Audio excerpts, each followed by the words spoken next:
Mic check 1 2 3. Mic check 1 2 3. Mic check 1 2 3. Mic check 1 2 3.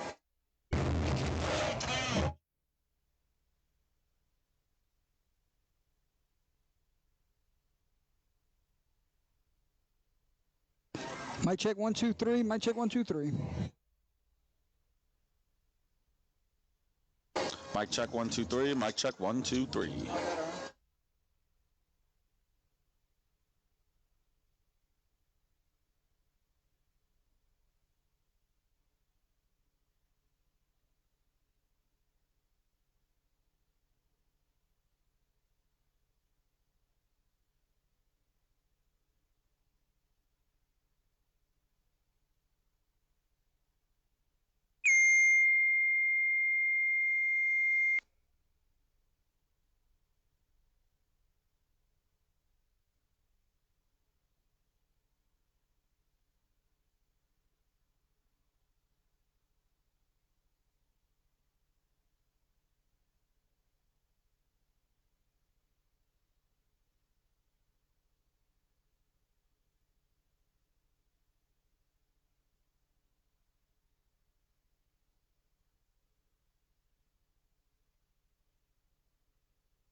It's year 6 of Under the Lights, and tonight we've got a huge football game on deck. Get your popcorn, grab your favorite drink, and crank it up to 11 because high school football is live right here on Under the Lights. Get ready for those holy cows, the Gary Swallow wows, and the unforgettable plays that will have us talking for years to come. It's 48 minutes of pure excitement. Ladies and gentlemen, it's showtime. Live from the broadcast booth, here's the voice of Under the Lights, Jordan Taylor. Welcome in, ladies and gentlemen, to Hornet Field for tonight's contest between the Grand Lake Hornets and the Elton Indians. Thursday night football, long delay, but we are getting ready for the coin toss here. We'll head down to the field at this time, ladies and gentlemen, for the coin toss. And winning holds significance. We'll turn it over to you, Jake. Hello, we're here tonight to have fun, all right? We're going to have fun. We're going to have fun with you or without you, okay? It's all y'all white, it's all y'all red, all right? White talk to white, red talk to red. Don't do anything stupid. You understand? If you do something stupid, where you going? Oh, right. You can't go home. I can't send you home, but you're going to the pitch, all right? All right, Bella got a coin. That's it. And his. What would you like, sir? His? It is tail. For the Indians, you got number 75, Maverick Man. You want to defer to the second half. You want the ball. You want to kick from the clock? Where you kicking from? It's not a trick question. You want to kick towards the Okay, y'all put y'all face that. Now, number 0, defer to the second half. Now, White, and number 10, Bryce Robinson. So Grand Lake won the toss, ladies and gentlemen. Defer to the second half. We will see the Indians first. Welcome in. Hit the like, hit the share. Moments away from Thursday night football here from Hornet Stadium. But before then, we will head to the prayer and the national anthem. Dear God, as always, we thank you for giving us this opportunity to play this game. We thank you for all the administrators and coaches and everybody that helped make this game possible. God, we do thank you for allowing the weather to pass by. We just ask for protection amongst everybody on the field, all the players, the officials, the cheerleaders, and we ask that you protect everybody as they travel home after the game. God, we thank you for it all, and we ask it all in Jesus' name. Amen. Amen.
ladies and gentlemen, welcome into the stream tonight, Enoch Brogy. Brogy, what's going on, my man? Nothing much, you know, making that long trip to Grand Lake for this game. So was off today and tomorrow. Figured come call a football game with you, man. Hey, let's check on who's on the broadcast tonight, ladies and gentlemen. On the broadcast, doing play-by-play, Jordan Taylor, color, Enoch Brogy, producer tonight, Jake McCoy, and on stats, Brendan Laughlin. That game day weather, ladies and gentlemen, 76 degrees, it's overcast, 30% chance of rain. Head football coaches for both sides, Grand Lake, Jeff Wainwright, Elton, Marcus Lejeune. And we're moments away. Long delay, but we're ready. A lot of people have flooded into the chat. Thank you for allowing us to bring you this one on a Thursday night, first ever trip to Grand Lake High School.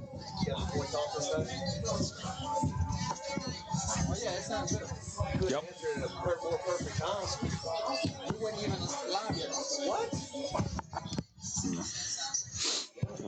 Kicking off for Grand Lake, number 15, Luke Wainwright. Number 15, Luke Wainwright. In the kick. Looks like number 9 back deep, or is that number 3? I believe that's number 3. And boot meets ball, and we're on the way. And we'll be taking in around the 10-yard line. It is number 10. And sloppy conditions tonight, ladies and gentlemen. 10 going to set up Elton with great field position. We'll check on those keys to victory at this time before we get the first snap of the game. Keys to victory for Grand Lake, energy from the stadium, special teams, 11 hands to the ball, time of possession, and points off of turnovers. For Elton, stay in front of the chains, winning in the trenches, limit the turnovers. Your 1-2 punch, you got to have a big night and get off the field on third down. Yeah. Here we go, 1st and 10, Elton Indians. Yeah, an important thing for both of these teams is you have to take care of the ball because of, especially with the wet conditions on the field.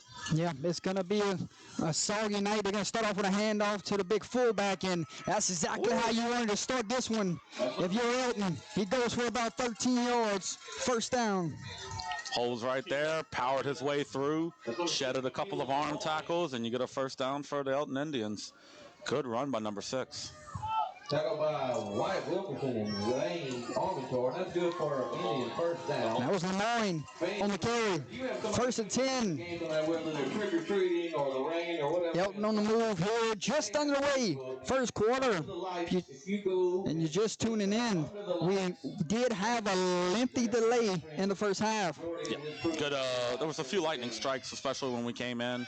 And then there was one closer to when kickoff was supposed to be. That's what the delay was caused by. But with a power offense here, and we got whistles. Flag on the play. False start will be the call, and that was one of our key to victories where you want to stay in front of the chains tonight. Absolutely. You don't want to be caught 1st, 2nd, 3rd, and 15 and 20 or whatnot because of penalties.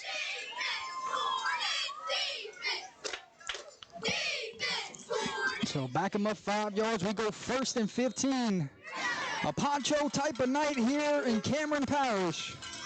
Oh, yeah, especially with the rain coming down as hard as it did on the way over here and after we got here.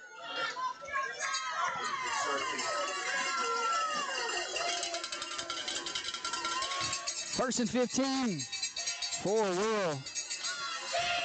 Motion over.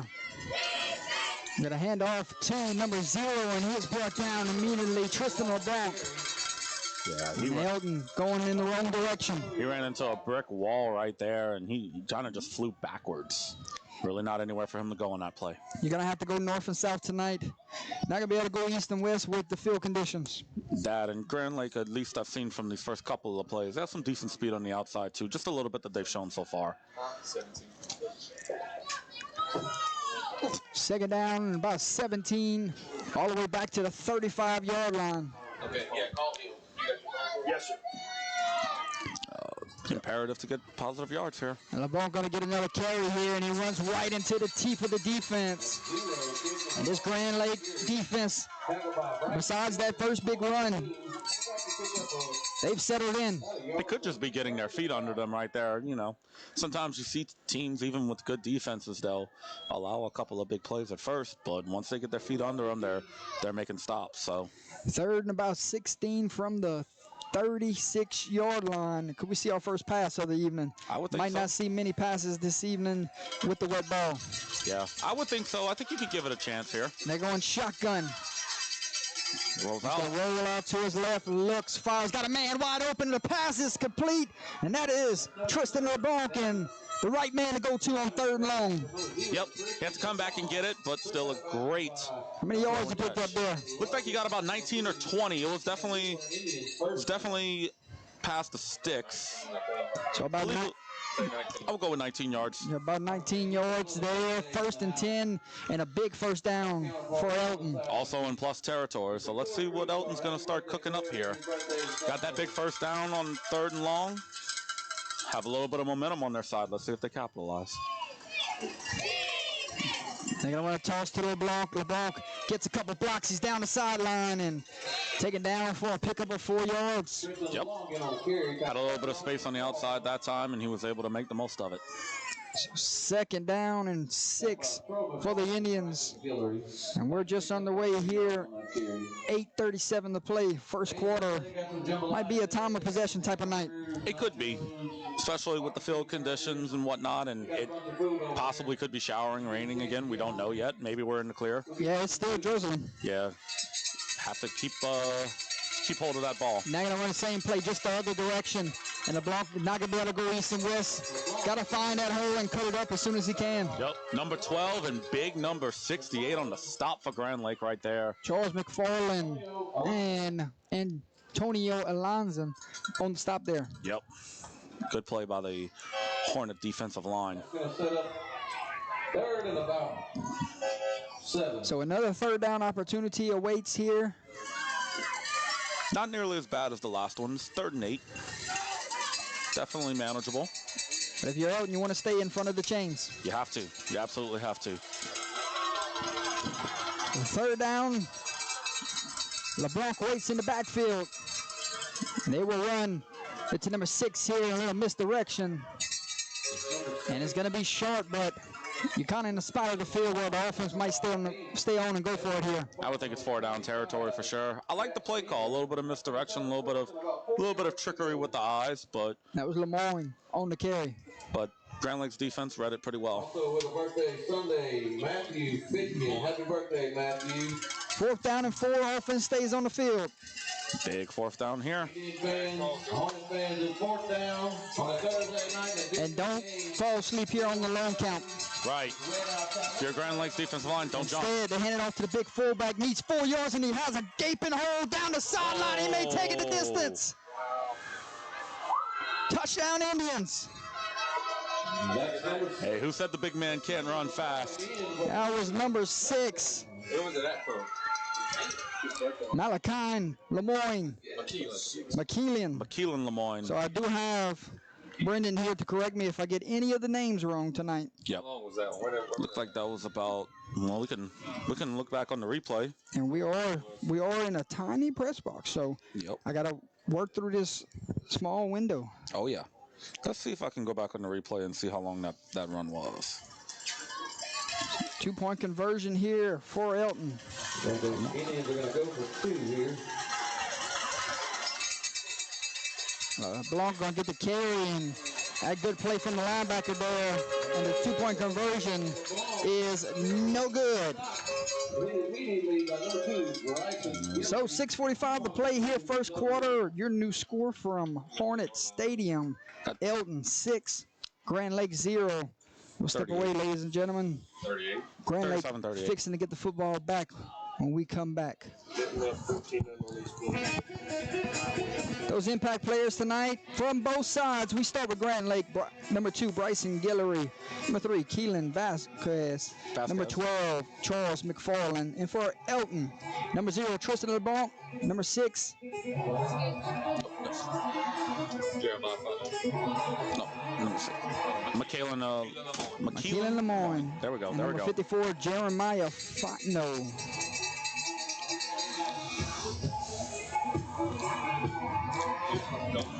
Brady, impressive first drive, my man. Your thoughts of a couple third down conversions?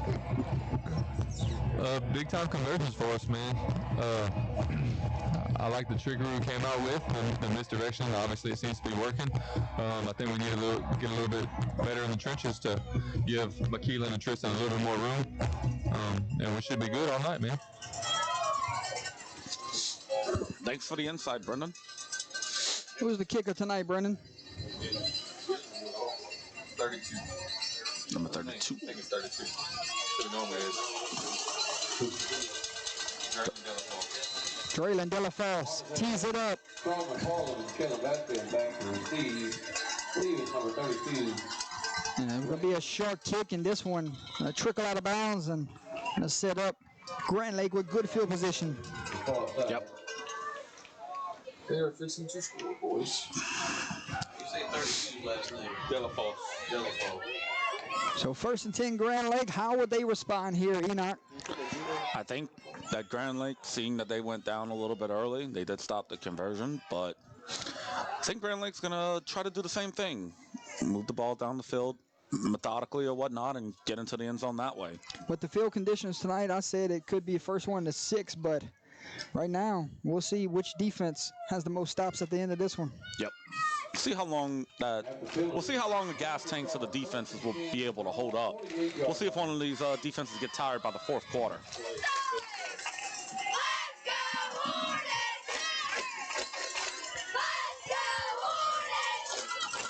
Hornets 1st and 10, down by 6, starting out at the 48-yard line, and they will go quarterback keep here. Can he get a block?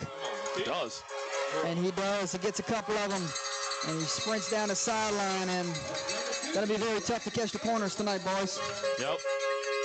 Impact player to impact player there. Number 6, McKeelan Lemoyne had made the stop on that play for Elton. But a big gain no matter what. So a big gain indeed, 1st and 10. Gain of 31.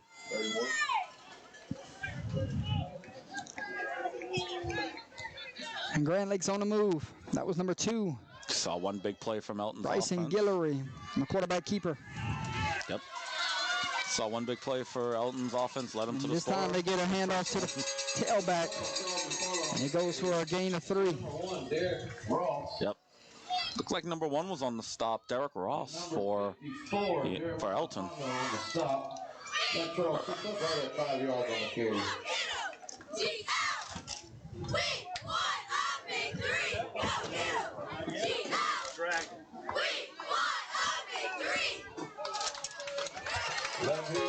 Second down and 5 for Grand Lake. Waiting on the snap. There it is. 12's going to get another handoff here. And the Elton Indians there for the stop. Picked up 1. Yep, minimal gain. Makes it 3rd and about 4.5, 5 yards. That was Charles McFarland on the carry. Mm-hmm.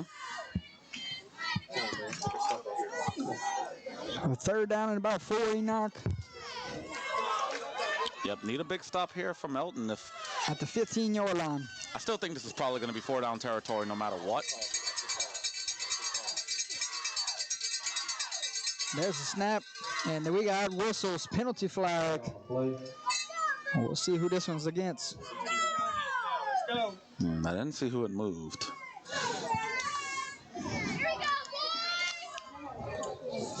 And it will be false start against the offense, so we're going to make this 3rd down a little bit longer.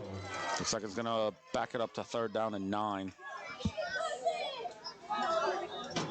After that penalty, it looked like it's going to be about 3rd and 9 on this play. So 3rd and 9, back to the 19-yard line.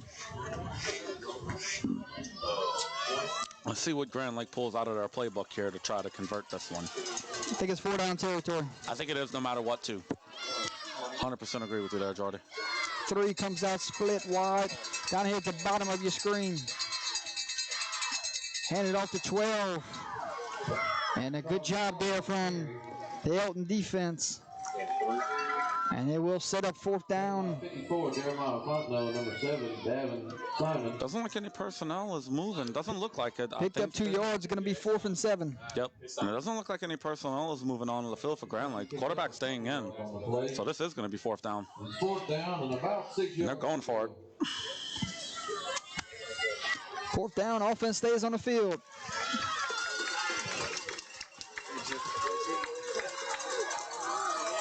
We'll call it a long 6. 3 receivers will split out wide here in the trips look. A lot of movement. Play clock's at 5 seconds. And they're going to sling it out here to number 3, and the pass falls incomplete. And it will be a turnover on downs.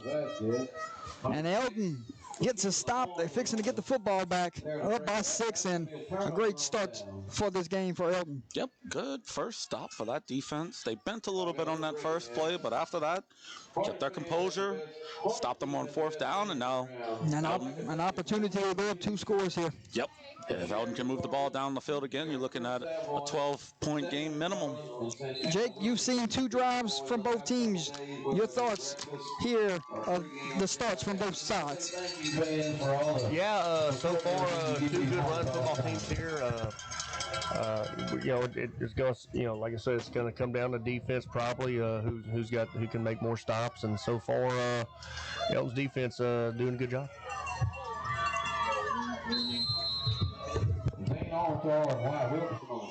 Here we go. Elton's going to start this drive up by 6, and it picked up 6. Good run there on 1st down. They just keep feeding number 6 as long as he's able to get positive yards. And you're going to see a 2-headed monster tonight between Lemoyne and LeBlanc.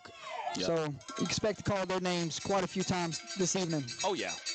And speaking of LeBlanc, he gets a carry and he busts one down the sideline, and a penalty flag flies and probably will bring this one back. I do suspect so. I do think that was a holding call, but wow, the Jets on that kid as soon as he got into open space.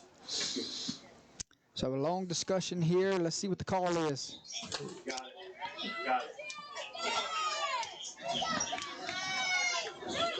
And it will be a holding call, so the big run will be wiped off. That's a shame, too. That was a great run. It was a great run by number 0 there. It really showed some breakaway speed, but it gets wiped out due to a bad penalty. So we will replay the down. 2nd down and 4, 3:27 on the game clock. Yeah, it looks like the hold was downfield too. They didn't look like they moved the sticks at all. Spot foul. So 10 yards from the spot. So basically replaying the down. Watch LeBlanc over here on the left side. Instead, quick toss to the right. Cuts it back up, and he's got a lane, and he's got an alley. Spins off a tackle, still on his feet, and finally brought down, but not before LeBlanc reels off a 20, 30-yard run there, Enoch. Yeah, I'm trying to figure out where it was at first, so where they're marking it.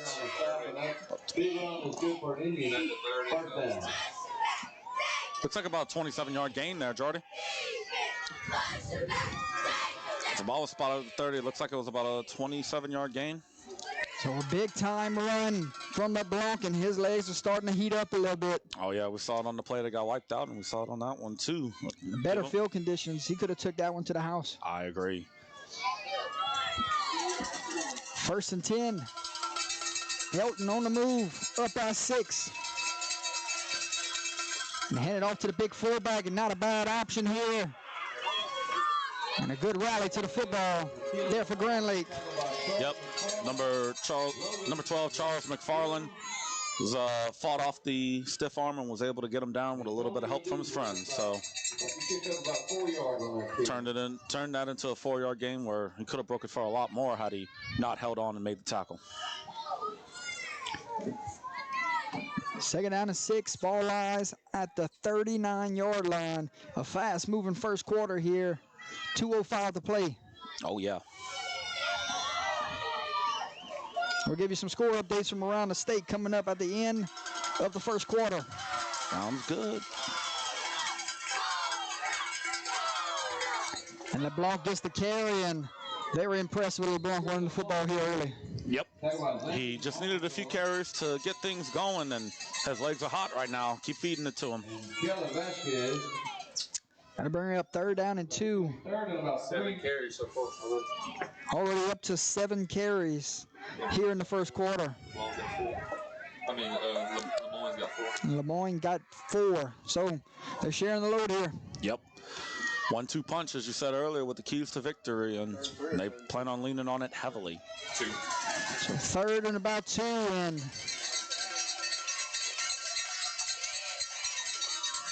LeBlanc's going to get the football here and lowers his hat, falls forward, and a pickup of about 5-6 yards, enough for another Elton Indian first down. That was number 6. That was Lemoyne that carried that, but yes, Correction. kept them legs moving. Kept them legs moving, got the first down, and moving the chains again for Elton. Elton is cooking up something good right here. And the game clock just hit under a minute. 1st and 10 inside the 30. Ball lies at the 28-yard line. And they couldn't ask for a better start if you're Elton. You're right about that. Offense is moving very well.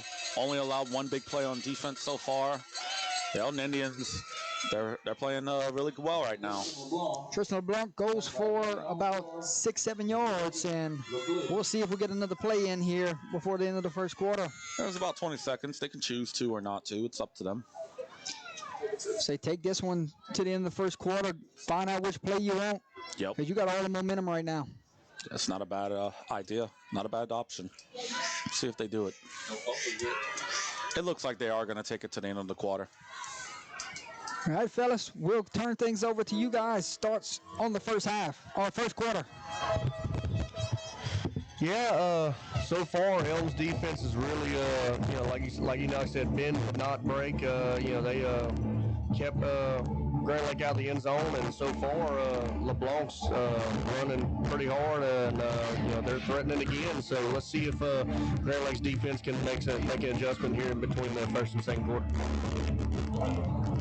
Couldn't ask for a better start for us. First drive, kind of had to wake up in the trenches. It looked like,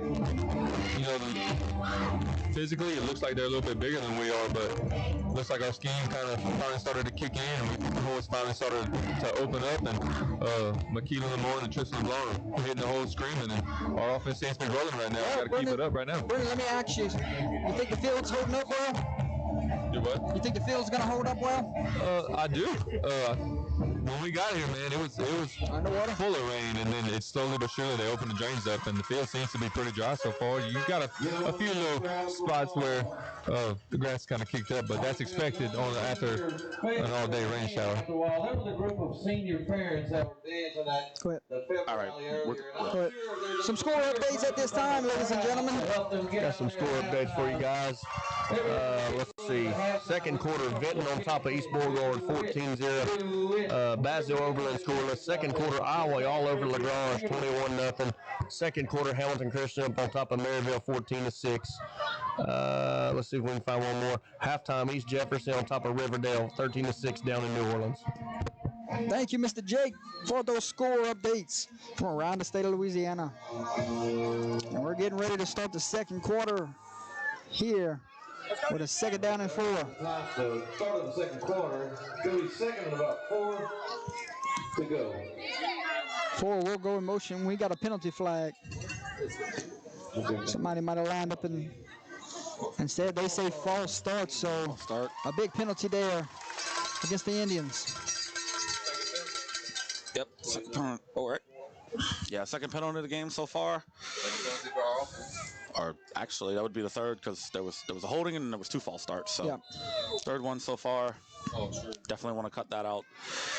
Especially false second down and back to 9 yards. But the way that Elton's moving the ball, though, shouldn't be discouraged there just because you had a false start. Here we go. LeBlanc gets the carry, full head of steam, hits the hole. And he goes for about 2 yards. Going to bring up 3rd down and 7. Yep, good stop there by the Grand Lake defense. Yeah, might not see much kicking tonight, Jake. Don't think we will. I don't think we will see much kicking from either team. We'll give you some stats when we get to halftime. Brendan is all over it tonight. He's been working hard on this side and that side. Them boys been working hard. Let's see these fans on both sides. Third down, and let's call it a long 6. One receiver split out wide to the right, and they fake the handoff to LeBlanc, and Lemoyne gets it, and he breaks a couple tackles, and he has the first down, and Elton right back in the red zone. They got something cooking. Yep, that's a big-time run there for Lemoyne. Looked like that was about a gain of about 22. Looks like a gain of about 22 or so. Yep, makes it first down and goal from about the 7-yard line. First and goal from the 6, Enoch. From the 6, there we go. 10:57 to play. It'll be first and goal from about the 6. Let's see what Elton runs here on first down. First and goal. LeBlanc gets the carry. Goes right up the middle for a pickup of 1. Crystal LeBlanc on the carry. Second and goal from the 5. Wouldn't be surprised in second down if they decide to kick this one to the outside, see if there's some space right there to run.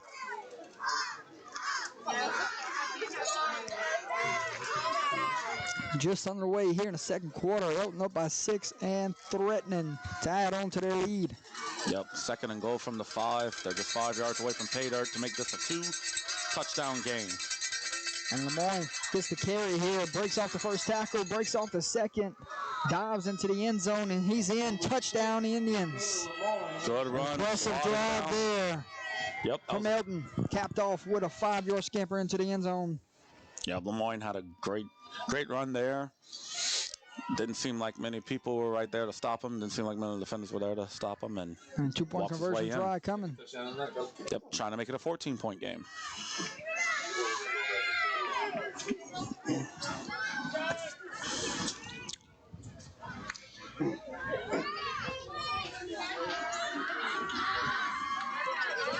So 2-point conversion try. Let's see who gets the carry. 6 in motion.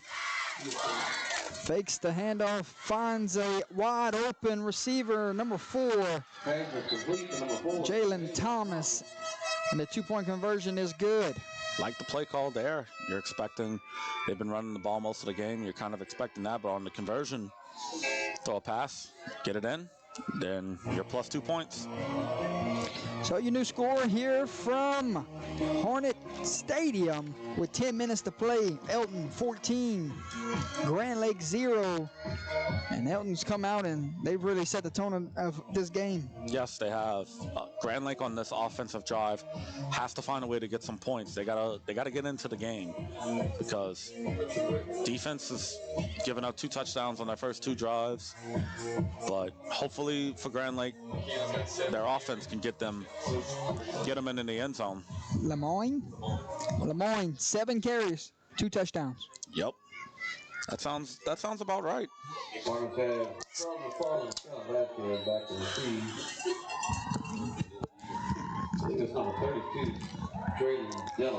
And a better kick this time will be taken in. And he fumbled it, but he picks it up, and now he's going to try to get some good field position here. And Grand Lake comes into a drive here where you got to respond. Yeah. It's imperative that they get a touchdown here. You're down by 14. Your defense has given up 2 touchdown drives on 2 possessions. Grand Lake needs an offensive punch here to where they can get into the end zone and make this a game. They don't want to fall behind too far, too fast. 9:52 to play, 14-0 is your score. Grand Lake will have it 1st and 10 from the 35-yard line, and they will start out with shotgun look. Handoff to number 12, and that's the way to get back into the game. There he goes. May take it a distance. Touchdown, Hornets. My goodness, what a run there. Charles McFarland. That was 63 yards, Jordy. 63 yards. 63 yards and was virtually untouched. And that's the way to respond if you're the Hornets. You're absolutely right We might be in for that. a good one this evening. Oh, yeah, you're absolutely right about that. We were talking that they needed to get a score on this drive. Talk about doing it in one play. Great response by the Grand Lake Hornets. And the extra point team is on Trying to make it a 7-point game. Number 15 will do the kicking duties, Luke Wainwright. Snap, hold, kick, no rush.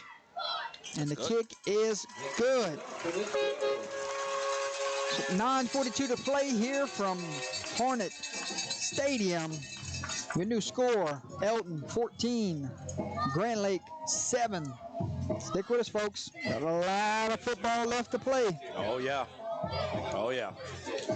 Now, hopefully, if you're Grand Lake, this big score right here will energize your defense a little bit to where you can get a big stop.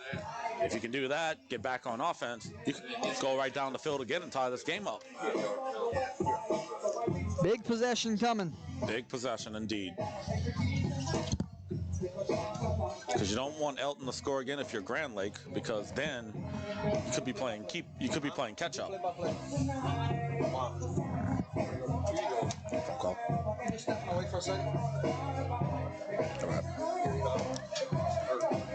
Okay, looks like number 15 Wainwright is teeing up. You can stay there. Yeah. There you go. All right, guys. Jordan had to step away for a minute. He had to take care of some stuff. Let's see. Here we go. Kicks off. Looks like he's returning it from around the 6. Yep. Good return here. He's got a big got a lane. Look at this. Oh, my goodness. Oh, he could go. Nobody's going to catch him. Ain't nobody going to catch him. Touchdown, Elton Indians. Wow. Oh, my goodness. McKaylin Lemoyne talking about doing What was that from, Enoch? Was that from the 3? That was like from the 5 or the 6. 5, 6. That'd be a 95, 96-yard return. Goodness. Let's see if we can pull up a replay there. I'm going to try to take it to instant replay, see exactly where it was kicked. Wow. What a return. If you hadn't got Enoch, I don't want to speak too soon. We might be in for a shootout, buddy. It could very well be that way. Wow. Let's see, trying to pull I'm assuming we'll go for 2 here. Look like you got it from the 5. Yeah, if we go from the 5, it'll be a 95-yarder. Let's see. Yeah. 2-point conversion. Elton's going to go for 2 here. Timeout. Timeout, Elton. Step away. And we'll step away, fellas. Defense timeout. Oh.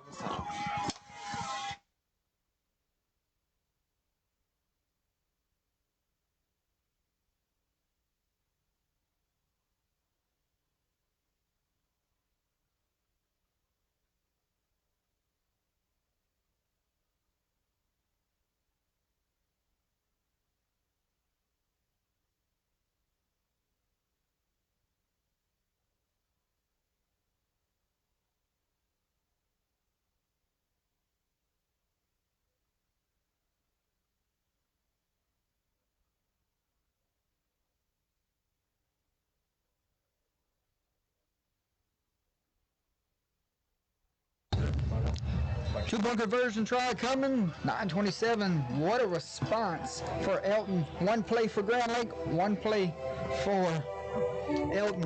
What a moment. Looked like on the instant.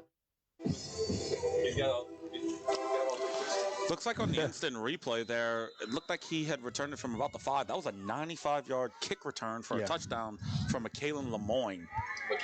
McKaylin Lemoyne, excuse me.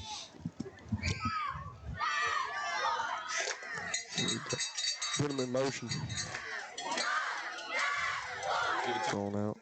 Oh, looking for a man. Oh, tipped away. Just overshot it. Yep. Tipped away. So a 2-point conversion is no good. And with 9:27 remaining here in the second quarter, your score, Elton 20, Grand Lake 14. 7. I'm sorry, 7. I'm sorry. Excuse me. I'm kidding.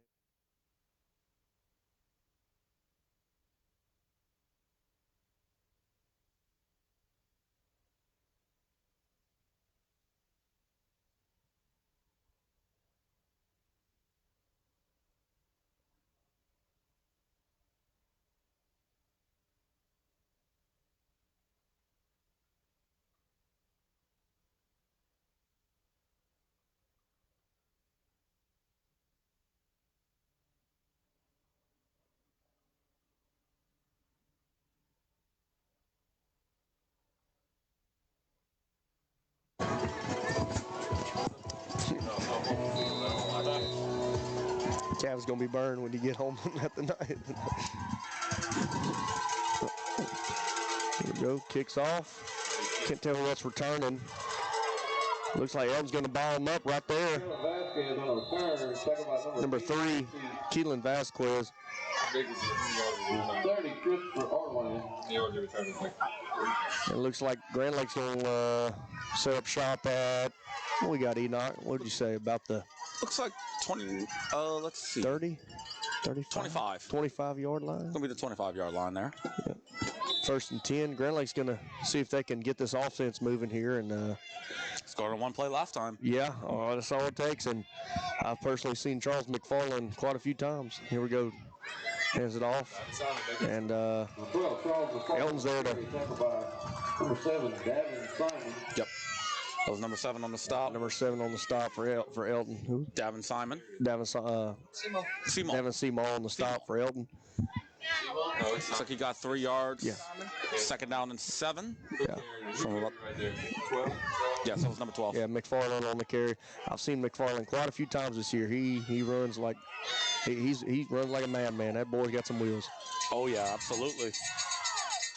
2nd down. Gave it to him again. Give it to McFarland again. Corner near side. Here he comes. He broke a tackle. Look at this. He's still fighting. He's out of bounds at oh wow, about the. See what they're gonna mark it. 30. Looks like about the 30. That looks like 34-yard line? No. No, it's gonna be the 30-yard line. Oh, the 40. It's at the 40-yard line. So what a run by McFarland. That was a gain of 32 on that play. Wow. Gain of 32. I tell you, McFarland, he's just a junior, and that boy, he runs like a bull, man. Yep. Grand Lake is blessed to have him the rest of this year and next year. Here we go, first set down, 1st and 10. Gilroy takes a snap. Looks like keeps it. And yeah, it looked like that was a broken play it looked there. like busted play there. I don't think he gained anything. Might have lost maybe half a, no. No gain. Probably the best case scenario as far as that play goes. When it gets busted, it could always be for a big loss. So. See by these cheerleaders, I think there's 4 of them out there. Grand Lake still has all 3 of their timeouts, while Elton has 2 remaining here in the first half. 8:02 and ticking here in the 2nd quarter. Gilroy takes a snap, keeps it, runs a far side. He's got the 1st down more. There he goes. Touchdown, Hornets. Wow. Look at that. Answer there. Bryson Gilroy. My goodness. Look at that. Bryson Gilroy just took it and said, see ya. That was a 40-yard touchdown 40 run from Mr. Gilroy there. Wow. Yes, sir. Out there, we talk about Charles McFarland. Bryson Gilroy, I've watched him quite a few times this year. That boy's got some wheels, too. He's not afraid to take it around the edge. That was a design quarterback run. Yes, it is. Too, so first play was a busted play, but. So number 15, Luke Wainwright in for the extra point here.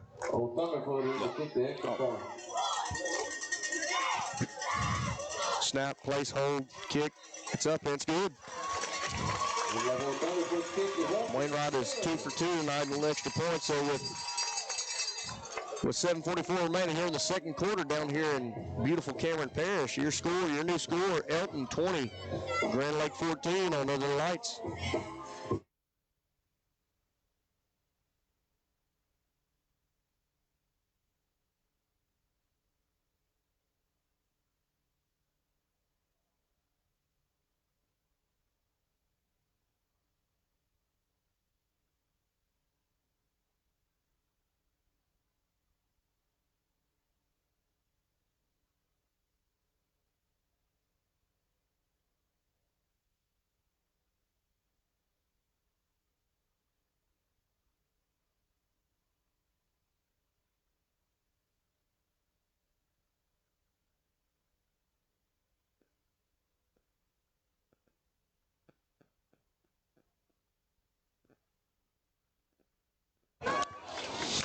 Welcome back, ladies and gentlemen. Grand Lake getting ready to kick the ball off back to Elton. Number 15, Wainwright on the kick, doing the kickoff duties. Luke Wainwright. Yep, Luke Wainwright. Let's see who's back deep to return. Can't tell. I think it's Lemoyne that's back deep to return. Might be Lemoyne.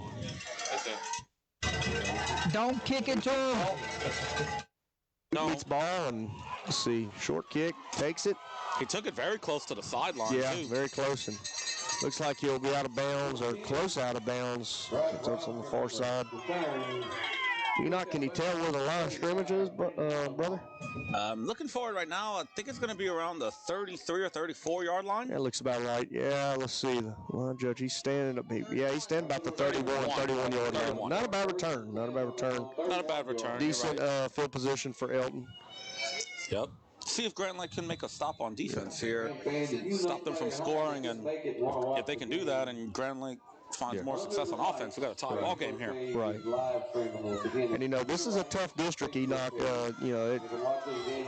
Hamilton Christian's beaten both these teams, but anything can happen here. We've seen multiple times a three-way tie in this district. So handoff.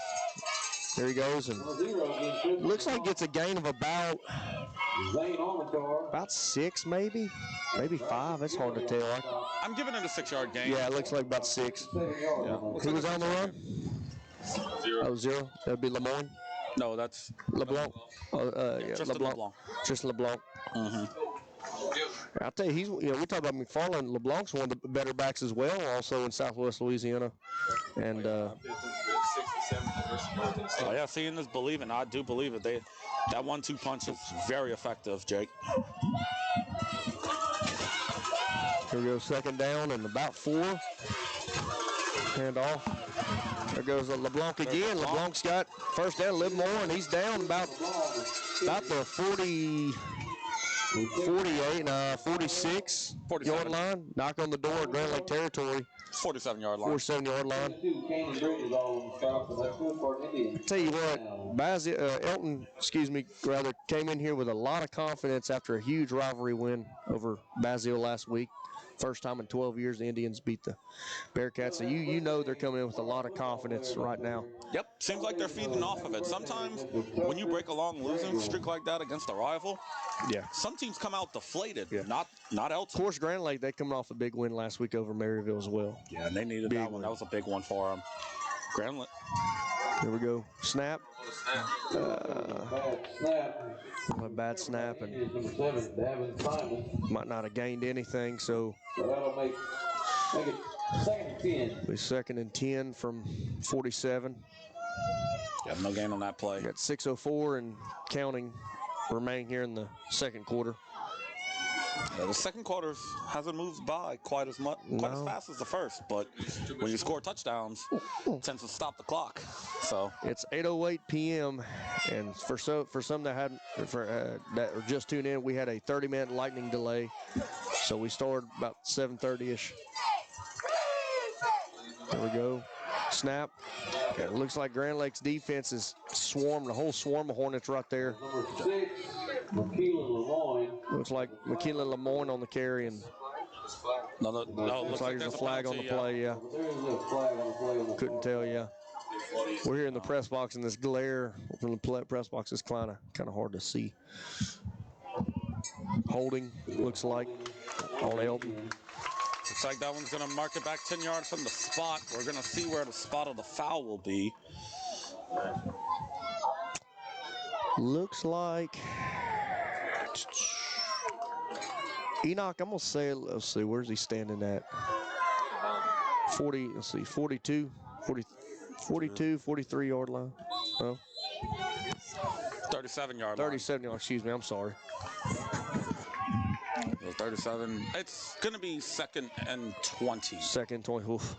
Now what you want if you're Elton, you're way behind the sticks now, and you got to try to. Got a lot of ground to cover in these next 2 or 3 plays. Yeah. A lot of ground to cover. Grand Lake's defense is standing pretty tall here so far. No, look at he's rolling out. Pass complete. Number 6 to Lemoyne, and he's got back a little bit of that penalty yardage, but it's still going to be 3rd and about 15, looks like. Yep. About 5 yards. And it'll be about 3rd and 15. So you got to think probably probably pass here again, try to get something to the sticks. Try to dial 4-down territory as well. absolutely. I don't think they're going to punt here. Well, unless they don't get anything on the next play. I don't reckon they would if they don't really gain much here. But you got to think if they get to the close to the first down marker, they might. Yeah, if they get up 10, 11, 12 yards. Boys, they'll punt. They'll punt. They'll punt. Heard that. Timeout, Elton. Timeout, Elton. Take a timeout with them. And it looks like we're going to take a timeout with them. Your score here from Hornet Stadium: Elton 20, Grand Lake 14. Stick with us live.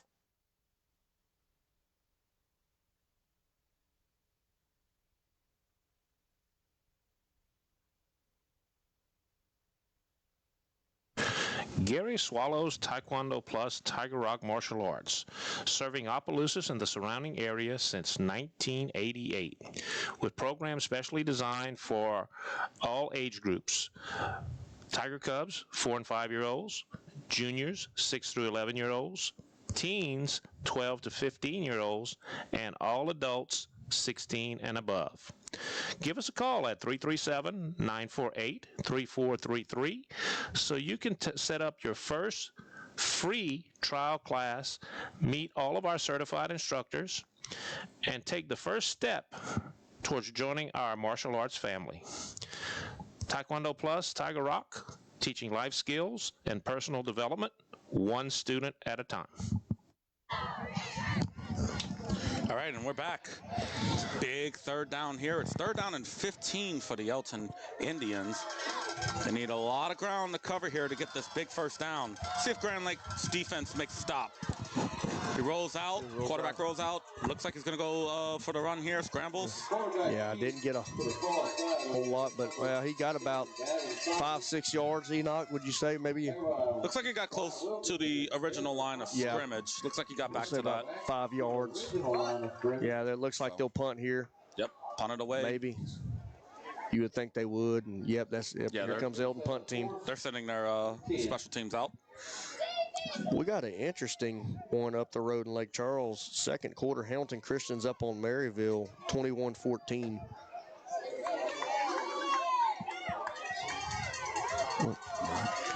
So here we go. Number 4. 4th down. Oh. Number 4, Jalen snap. Thomas punting it away. Number 12, looks like he's going to get away from it. Number 4, Jalen Thomas on the punt. We think the ball's going to be down right at the... Looks like the ball's going to... Penalty flag, boys. We have a penalty flag. Penalty flag near midfield. Might be... If you see it, by the white hat. Yep. See what the call is. Sure where it was. Because the ball was spotted around the 19 or 20 yard line. It was downed. Unsportsmanlike conduct on Elton. Yeah, that's not what you want if you're Coach Lejeune and Elton. That's a bad penalty to take. Yeah. Is that 15? It'll be 15 from the end of the play, correct? All right. Yep. So not what you want if you're Elton. So now if you're Grand Lake, it's going to be from about the 34-yard line where they're going to take control. 34-yard line. First down and 10, number 12's in the backfield. 3:06 to play. 3:06 left in the first half.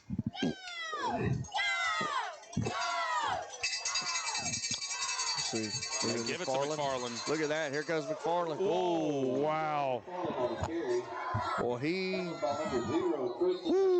oh, we got a little bit of extracurricular activity here. We don't need that. No flags, though. No flags, though. It's broken up pretty quick. But McFarland definitely got the first down, but it was a pretty hard collision. And they're going to go to huddle, and here we go. Oh, Gilry pulls it, keeps it, pushing forward. Got a little bit. I think he's out of bounds. Might have gained 5 yards, maybe 6. Oh, now we got a penalty flag. It might have been. Yep. Here we go.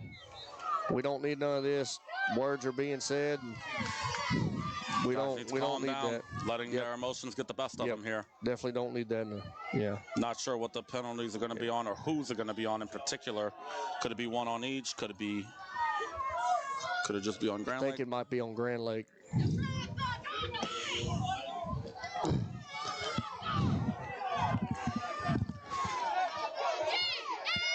A couple of the Grand Lake faithful over here in the stands, they don't seem very happy. So it personal foul against Grand Lake. Yeah, that's not what you want if you coach Wainwright.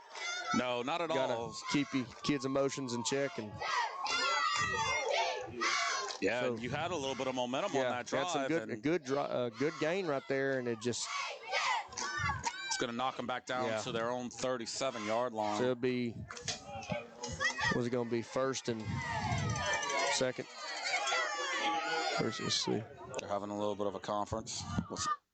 It's great that the Whitecaps going to come and get both teams together right now and nip it in the butt. Make sure they know the rest of the way. Hey, let's get these emotions in check. I agree, Jordan. I really agree with that. That's all, Couldn't have said it any better myself. First and a long way to go for Grand Lake. 2:41 remaining. Ball's at their own 37. McFarland gets the carry. Gets slung down, might have gained a couple, maybe 1 yard and a half. 75, Maverick Manuel. There'll be okay, so like number 20. We got 3 timeouts left for Grand Lake, and Elton has 2. Let's see, so it's going to be 2:17 left in the first half. Counting, and we're going to have third and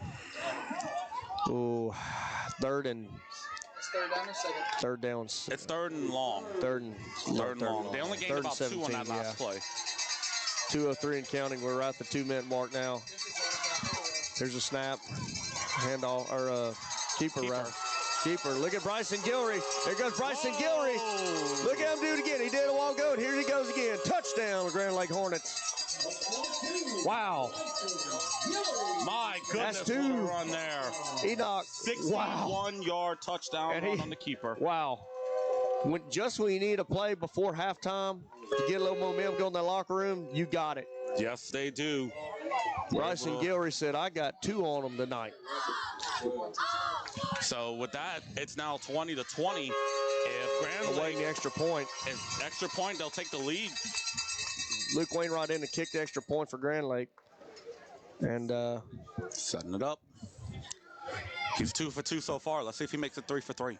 And not to mention, Grand Lake gets the ball to start the second half, and the kick is up, and it's good. Got it. Now Grand Lake has the lead first time tonight. 1:46 remain before halftime. Your new score, Grand Lake Hornets 21, Elton Indians 20.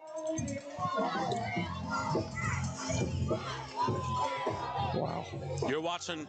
Okay. Sorry, we're just in awe, guys, of the. We got a barn burner here, guys. We're gonna step away here. You're watching Elton at Grand Lake live on Under the Lights.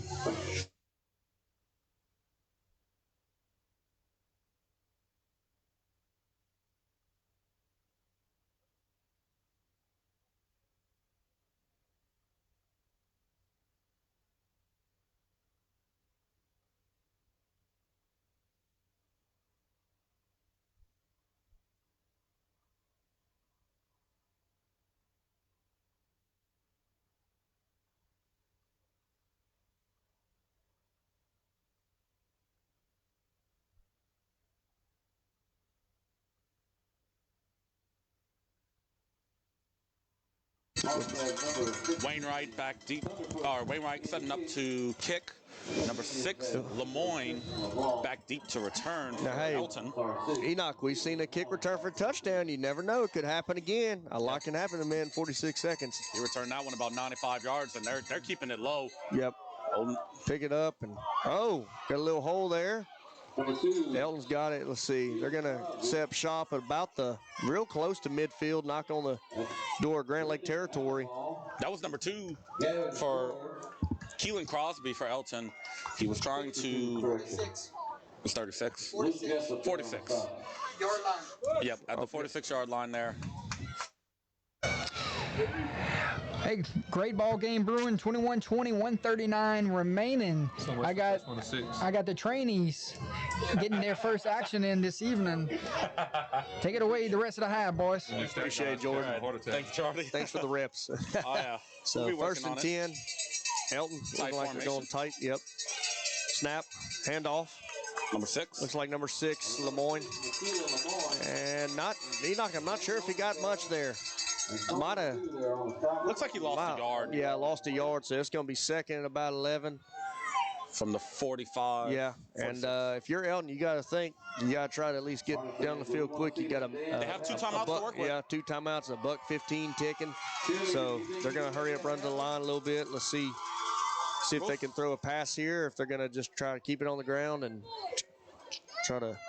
Let's see. Yep. Snap, pitch to the near side. 0. Here comes number 0, LeBlanc, and he got loose a little bit. He's close to the first down. Yep. I think he might be just. Yeah, he's short. Looks like he's. Looks like somebody's calling. Let's see. Well, 44 seconds and ticking. Yep, it's going to be just short, so it's going to be third and about 2. Third, let's say almost a long 2. Jake, would you have called a timeout in that situation? You got stopped there. Wow. That ain't good. One of the Grand Lake defenders. Yep, Grand Lake. Are you going to call a timeout or not? Yeah, I thought they would have called a timeout. I'm kind of shocked. Okay, there is a timeout. There's a timeout now. Grand Lake's going to call a timeout. So it's going to be 4th and about 4. Yeah, I'm a little surprised Elton didn't call a timeout on that, but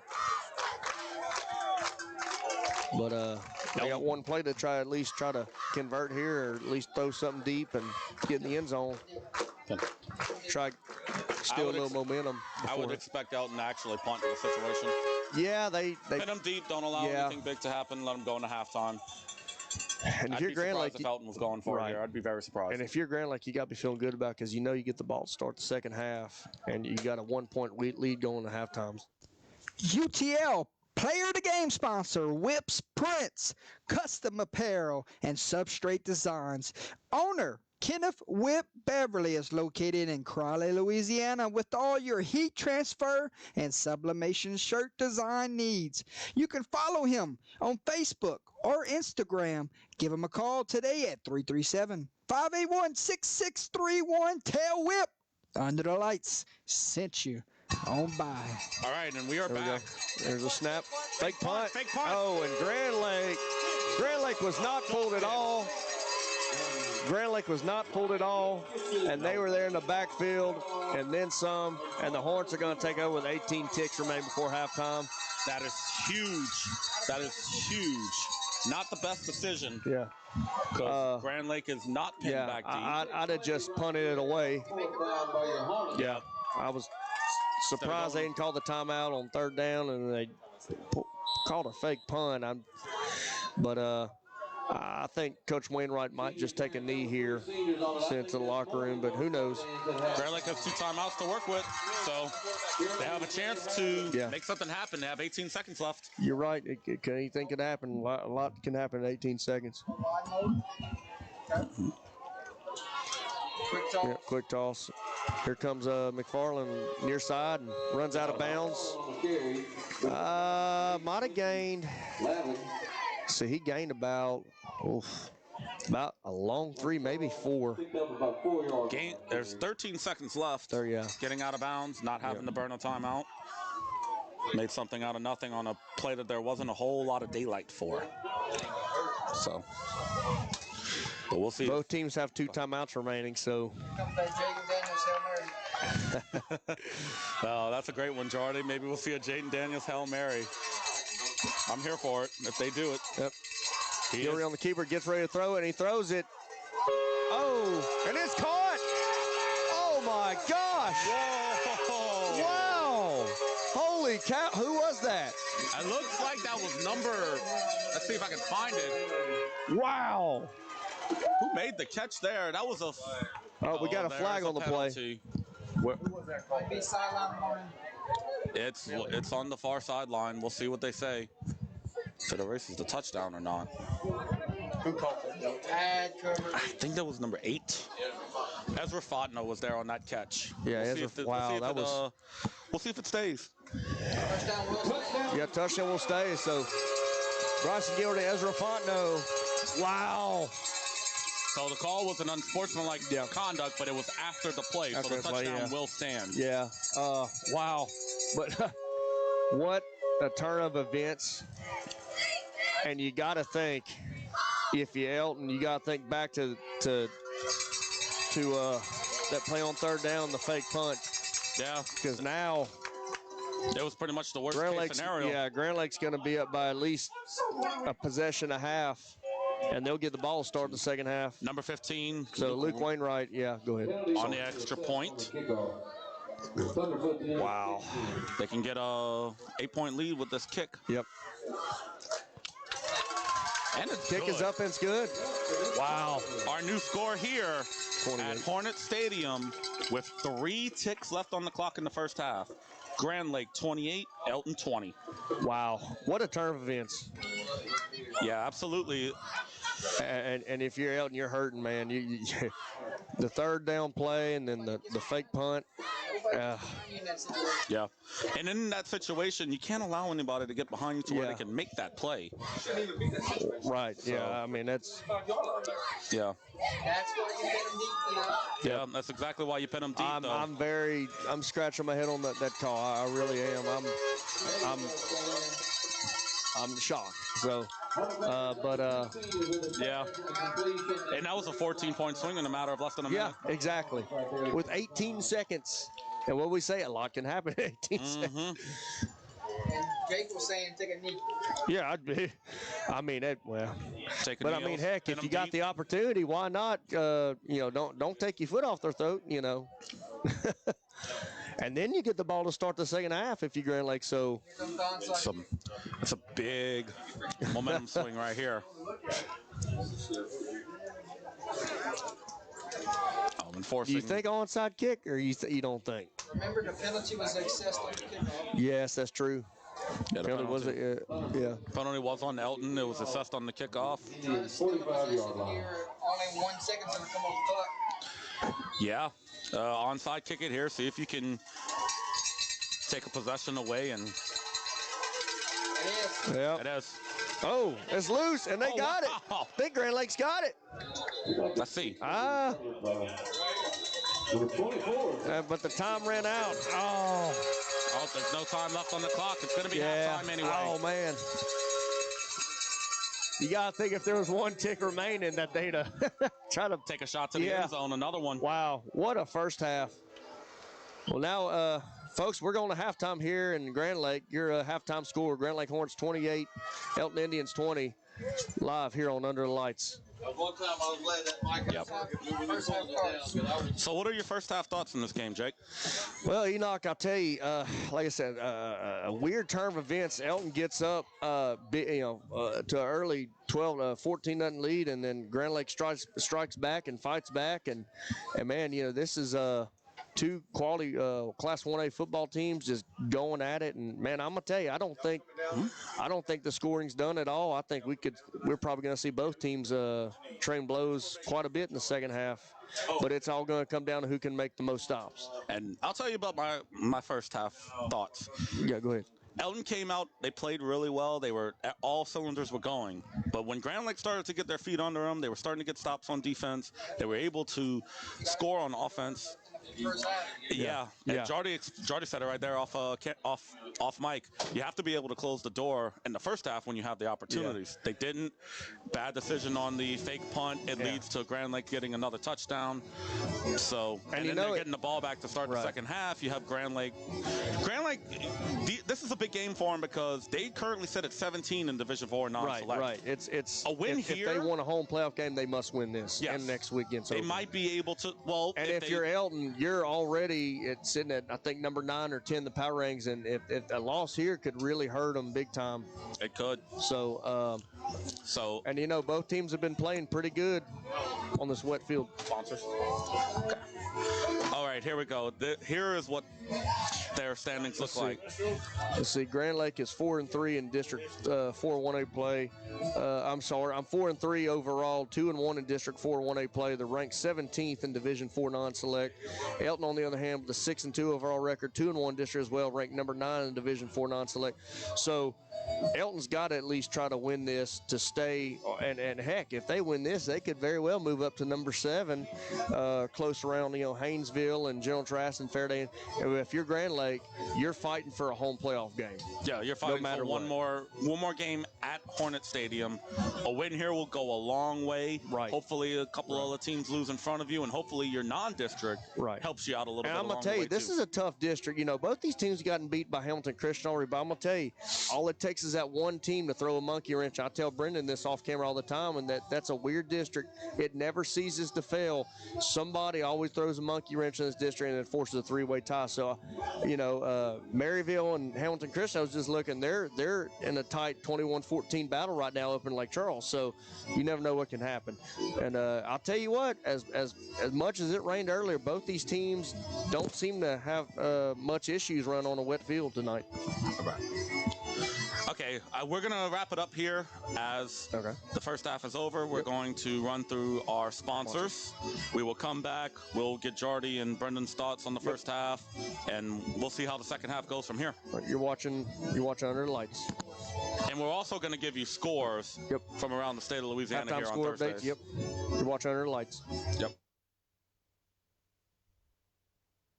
DeVille's Racing Stables. Owners, Carl DeVille, Chassis DeVille, Pormier, and Kyle DeVille. Visit their website or follow them on all of their social media platforms. Breaking, training, boarding thoroughbred race horses, Grade 1 winner, and multiple Grade 1 placings based out of Opelousas, Louisiana. It's been a career year in earnings for Chassis DeVille Pormier. It's the second time in her career she has surpassed $1 million in earnings. Free like a girl. Big Zig Photography is a business focused on capturing those fast memories that will last a lifetime. As once coach, Big Zig is dedicated on giving you his best for you to have those lasting memories. You can reach him on all of his social media platforms. Shoot him an email at bigzigsgraphics@gmail.com. Visit his website at bigzigphotography.com or give him a call at 318-381-3592. Atchafalaya Basin Seafood is a seafood business located in Krotz Springs, Louisiana. They offer a variety of fresh seafood products, including crab, fish, oysters, and more. With a focus on retail and wholesale sales, Atchafalaya Basin Seafood is dedicated to providing high-quality seafood to their customers. Their commitment to excellence and their wide range of seafood options make them a go-to destination for seafood lovers in the area. Live crawfish for sale when in season. Give owner and the mayor of Krotz Springs, Mr. Carol Snyder, a call at 337-566-8957.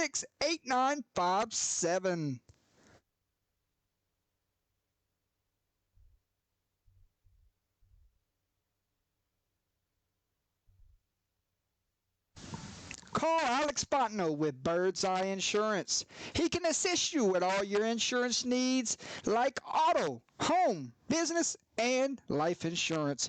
Give him a shout today at 337-308-1230 and let him know UTL sent you on by. He wants to say good luck to the Northwest Raiders this upcoming season.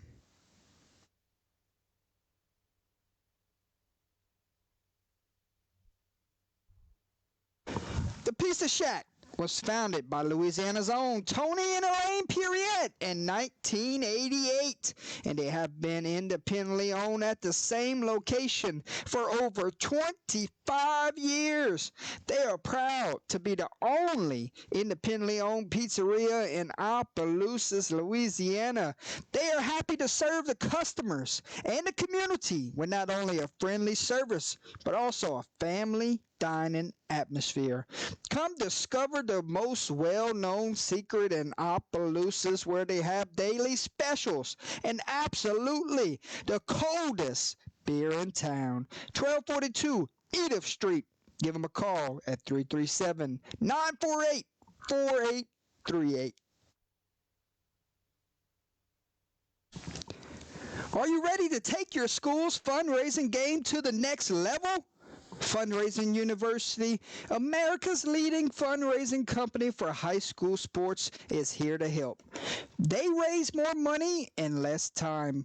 With the least amount of interference in your program, their 7 to 10 day fundraisers, proven fundraising system, and unbeatable service led by expert fundraising coaches ensure your success.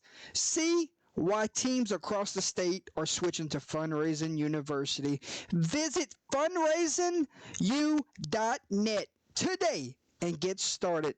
Give Mr. Stuart Miller a call at 318-278-9344 or shoot him an email at smiller@fundraisingu.net. Forks Supermarket and Specialty Meats has been a Cajun tradition for over 70 years. Hot boudin, hot cracklings, plate lunches, and home of their original jalapeno sausage cheese bread. 2 locations at 581 Saison Avenue in Port Barre, Louisiana. Or try the Lafayette location at 3211 Johnson Street. They offer catering for wedding receptions, banquet parties, and company functions. The best Sunday barbecue around. They open 7 days a week in Port Barre, Tuesday through Sunday in Lafayette, Louisiana.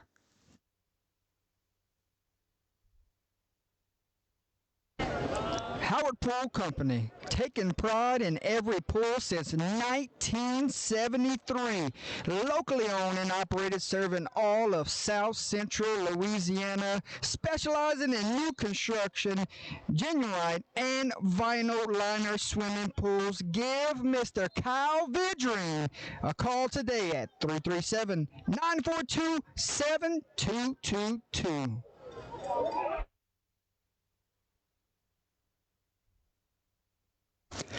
Complete Turf Care has proudly been serving Louisiana since 2003. They are fully insured and licensed by the Louisiana Department of Agriculture and the State of Louisiana Licensing Board for contractors. They work closely with experts in the industry to help solve any problems that may occur in your turf. And they take pride in ensuring that your athletic field is the envy of all who visit your facility. Give owner Nick Semino a call today at 337-230-6427. Athletic field renovations, turf maintenance, irrigation, landscaping, and so much more. Tell them UTL sent you on by. Locally owned and operated, the Crawfish House and Grill, the finest Cajun restaurant in Opelousas, Louisiana, located at 1214 South Union Street. They're open for lunch Sunday through Friday, 11 to 2, and dinner Tuesday through Saturday, 5 to 9 p.m. So if you're in town for lunch or dinner, pass by for some great Cajun seafood. Dine in or take it to go. They do accept reservations and also offer catering. Find them on Facebook or give them a call at 337-948-0049 or shoot them an email at crawfishhouseandgrill@yahoo.com.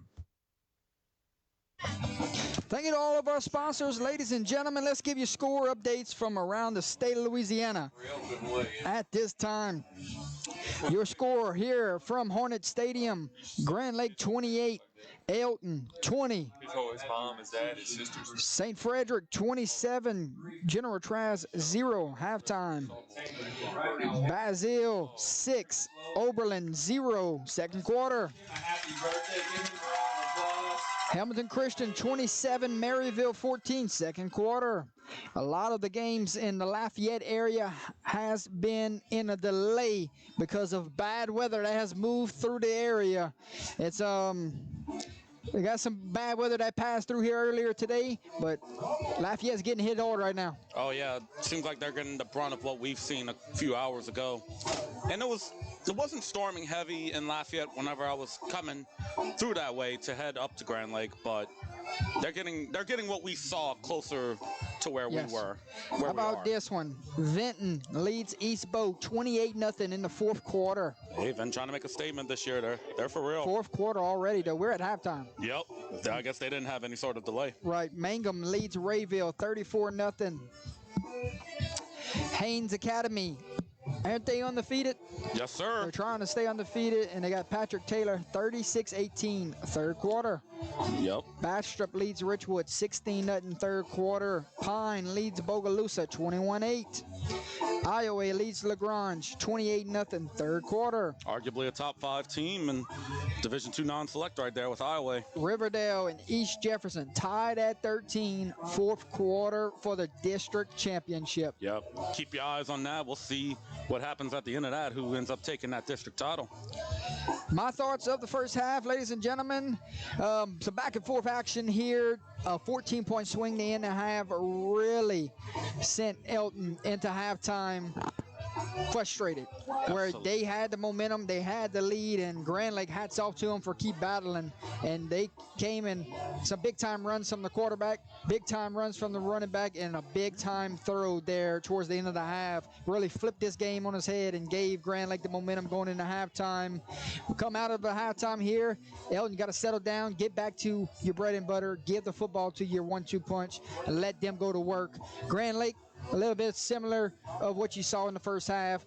Let the offensive line open up some gaping holes and try to finish this one out. So a little bit of the first half right there. We'll go to stats at halftime.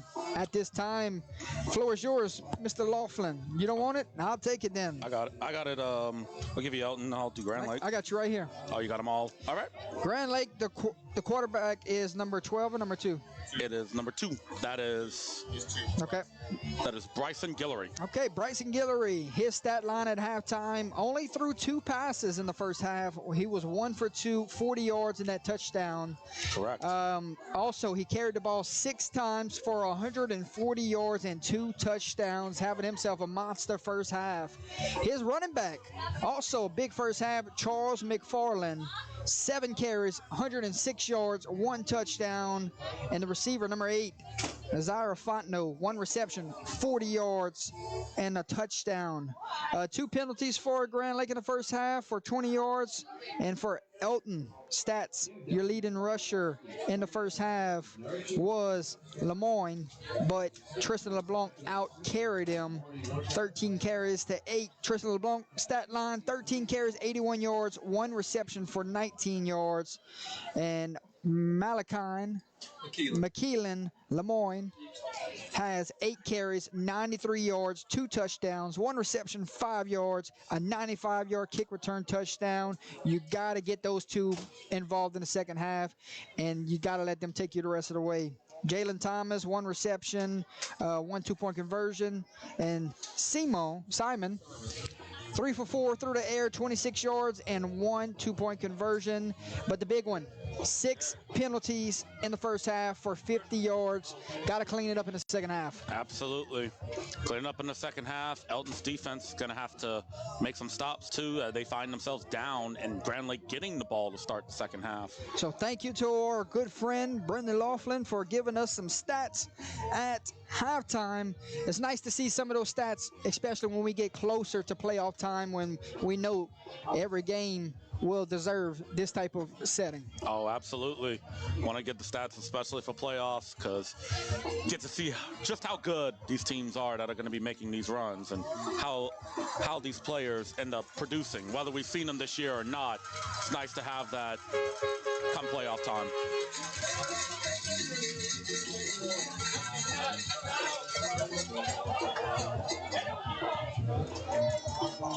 Both teams are warming up. Ladies and gentlemen, back in the broadcast booth. Went run production for a little while. Test out the waters, give some of the younger guys a little bit of work here, because you never know when you'll need them when we get into postseason. Oh, yeah.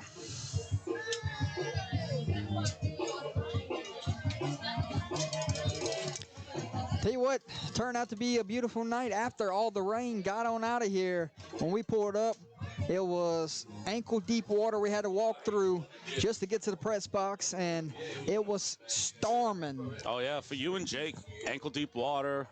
The water wasn't really draining from the field and whatnot yet. Brendan and I drove through a lot of that rain and some of that lightning and whatnot. But by the time we got here, the rain had went down to a drizzle. So 28-20 your score here from Hornet Stadium. We're waiting on the second half to begin. So ladies and gentlemen, until we get to that point, we'll step away at this time. Moments away from the second half. Grand Lake gonna get the football when we start this one. We really appreciate the community.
Welcome back to the broadcast booth, ladies and gentlemen. My name's Jordan Taylor. Alongside me this evening, Enoch Brogy, Jake McCoy, and Brendan Laughlin. Proud to bring you Thursday Night Football here from Hornet Stadium. First ever trip to Hornet Stadium. Great hospitality here. I want to thank the administration. I want to thank the head football coach and our good friend on the PA announcer being able to allow us to get down here for the very first time. What an honor to be here. Oh, yeah. Taking care of what we need. They fed us, done a great job as far as hospitality goes.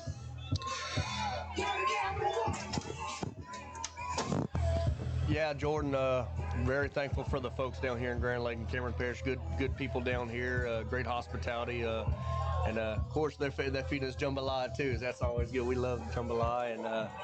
And these people down here in Cameron Parish love their football. So, ready for an exciting second half. Long road trip for the gang on a Thursday night, but wouldn't have it any other way. Love seeing some great high school football in these small towns. Oh, yeah. It was, about an hour, 45 minutes from your house to here? 2 hour trip. 2 hour trip. For me, it was about an hour and a half, so. And we're getting ready. And boot meets ball. And number 3, Keelan Vasquez will take it in. Returning it from about the 25. That's great kick coverage there for Elton. And we'll turn to both teams and see what adjustments were made at halftime. And a lot of scrimmage was starting to get taken over by Grand Lake. Can Elton make those adjustments and get back to winning the trenches? They'll need to if they want to stay in this game and eventually take the lead. That defensive line for Elton looked strong to start, tapered off a little bit in the second quarter. Let's see, with them being refreshed in the third, how they're going to play. We will start out 1st and 10 from the 36-yard line. Call it 37. Quarterback Bryson Guillory had himself quite a first half. Going to hand it off to his bell cow running back, number 12, Charles McFarland. McFarland going to go for a pickup of 3.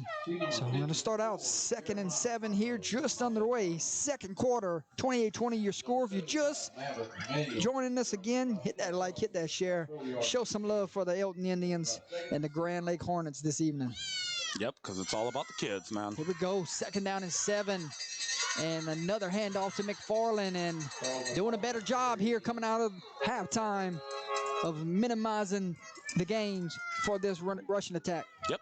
Elton Indians defense looks like they've kind of It's been 3 yards in a cloud of dust these last couple of runs here. Let's see if they can minimize that here on 3rd down and get that 3rd down stop. A big 3rd down awaits here. You want to go and force a 3 and out if you're Elton, because you do not want to go down 2 scores. No, not at this point. Not with how Grand Lake's offense has been clicking ever since the 2nd quarter. 3rd down and a long 3. And waiting on the snap is Guillory. And Guillory will hand it off to his tailback, has the 1st down and a little bit more. Yes, he does. And finally pushed out of bounds, but 3rd down, chains will move, and Grand Lake needed it, and they got it. Big gain of 26 yards on that play. Man, that was a fantastic run. Hey, good blocking up front. Yeah, absolutely. Big boys in the trenches. 1st down, Grand Lake, they're on the move. Ball lies at the 31-yard line. Gain of 25, correction.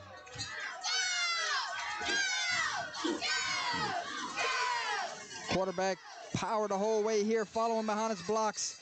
And a great tackle there from number 4, Jalen Thomas. Yep, looks like it was just a gain of 2 there, Jordy. Or gain of 1. Yep. Gain of 1, there we go. 2nd down and 9, and a good job setting the edge there. Yep, very good job. Elton's defense, they gave up that big run on the previous play before that one. You have another chance to buckle down and try to get a stop. 2nd down and 9. Guillory waits in the pistol. Hands it off to 12. Gaping hole up the middle, off to the races.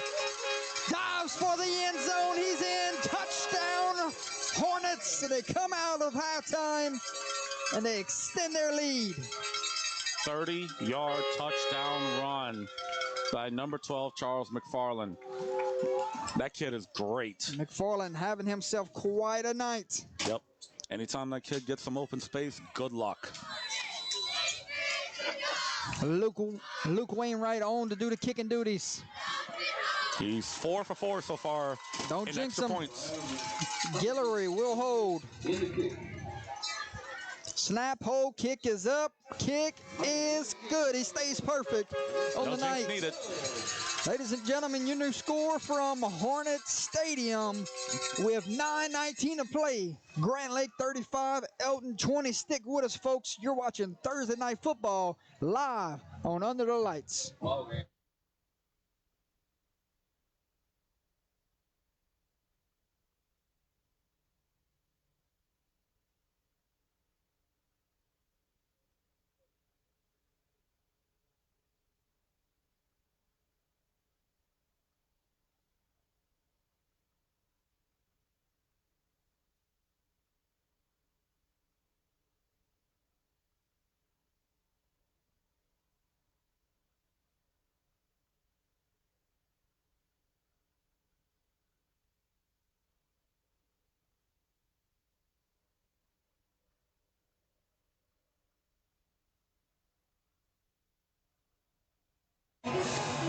Back here at Hornet Stadium, and the Hornets come out and make a statement here in the 2nd half. Now, if you're Elton, you got to respond. This is a must-answer drive. You got to go get points here. Cut into this lead. Yep. About a 3-minute time frame from the end of the 1st half to this beginning of the 3rd quarter. 10's going to set him up with good field position and a touchdown save and tackle, but that's what Elton needed. Who got the stop there? Bryce Robertson, and he's had some big-time returns here in this one. Right. I'm trying to see who got the stop for Grand Lake. I believe is that number 9 or number 8? I think it was number 9, Derek George, on the touchdown save and tackle. I think they marked him out way back here. Saying, looks like 9. they're saying they stepped him out of bounds a little bit before. So he might have stepped out of bounds before the tackle was made. 1st and 10 from the 47-yard line. We're calling it a must-answer drive. You got to start with positive yards here. Absolutely. Stay in front of the chains. LeBlanc gets the carry, and they will go with positive yards. Picks up 3. Yep. And you want to stay in front of the chains. That was a key to victory. Stay in front of the chains. Any negative plays here is not fit for their offense. Not at all. But as far as Elton goes, keep the positive gains, keep it moving. You're not necessarily hurting for time yet. Run your offense the way that you're supposed to.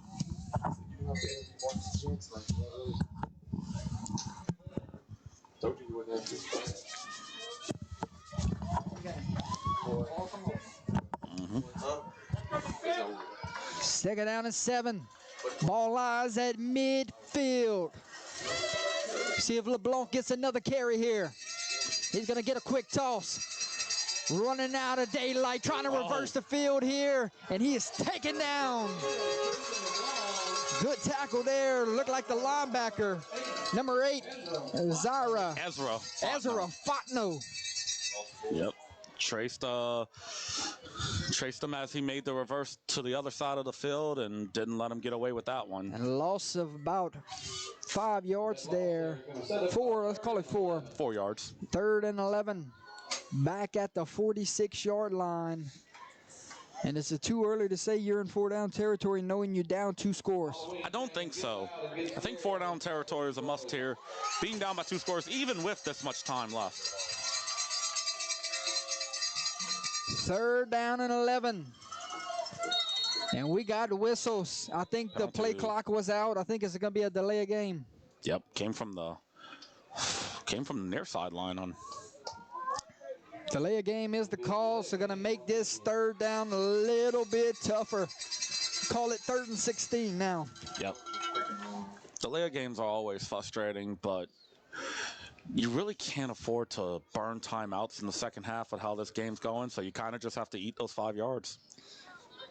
You really don't want to burn timeouts there. Not a bad time to go to the screen. Hey, Jordan, we got a couple score updates for you. Go for it. Halftime, Basile up on top of Oberlin, 6-0 at half. 3rd quarter, Hamilton Christian all over Maryville, 41-14.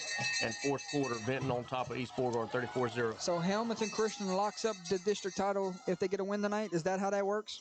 Correct. Correct. Hand off to the big fullback, and he's taken down. Big number 68. I think he got back to the original. I think he got back to probably a gain of 1, and now you got to send the punting unit out because of how far you are behind the markers. Yep. Yep. Good job there by the interior defensive lineman to get the stop. What a tale of about, we'll call this two quarters now. The first quarter, Elton dominated. Yep. 2nd quarter, Grand Lake found momentum and they ran with it. And right here in the 3rd quarter, Grand Lake has really came out and trying to set the tone and put this one away. Yeah, they've continued to keep the momentum on their side, at least through these opening minutes of the They're just second going to let half. this one roll past the 30 and down it at the 27-yard line where Grand Lake up by 2 scores will set up shop. Here comes the Hornets offense, ladies and gentlemen. The Hornets offense here could be possibly looking for the knockout punch here. We'll see if Elton's defense is able to get that stop because they need it. 6:14 to play, 3rd quarter at the halfway point. Happy Halloween to everyone out there, and thank these guys here for taking a long road trip with me tonight. Thank you, Brendan, Jake, and Enoch. Tomorrow night, if anyone is interested out there, Friday Night Football live on Under the Lights. It will be 6-1 Kaplan, 6-1 ERAF. That's going to be a lot of fun tomorrow night on Under the Lights. Tell Coach Lowtooth I said hi. I'll be watching that game. Grand Lake starts out 1st and 10 and picking up right where they left off with a handoff to Charles McFarland. Yep. Number 54, Jeremiah Fodno. That could have been a touchdown-saving tackle with how he exploded through the line of scrimmage there. With number 12 running like that, if he gets enough space, yeah, picked up 9. Breakaway speed, it's almost impossible to catch him. And looked like the right tackle or the tight end wing back here on the outside got a little head start here. Yep, false start on the offense, back him up 5 yards. Hey, Jordan, we got a score update. A lot of Lafayette area schools hadn't really got their game started tonight due to the severe weather, but Northwest and Crowley did. First quarter, Northwest on top of Crowley, 14-0, and we got a fourth quarter score, East Jefferson on top of Riverdale, 20-13. That's the district title game. I was about to say, district title game. That's a big one.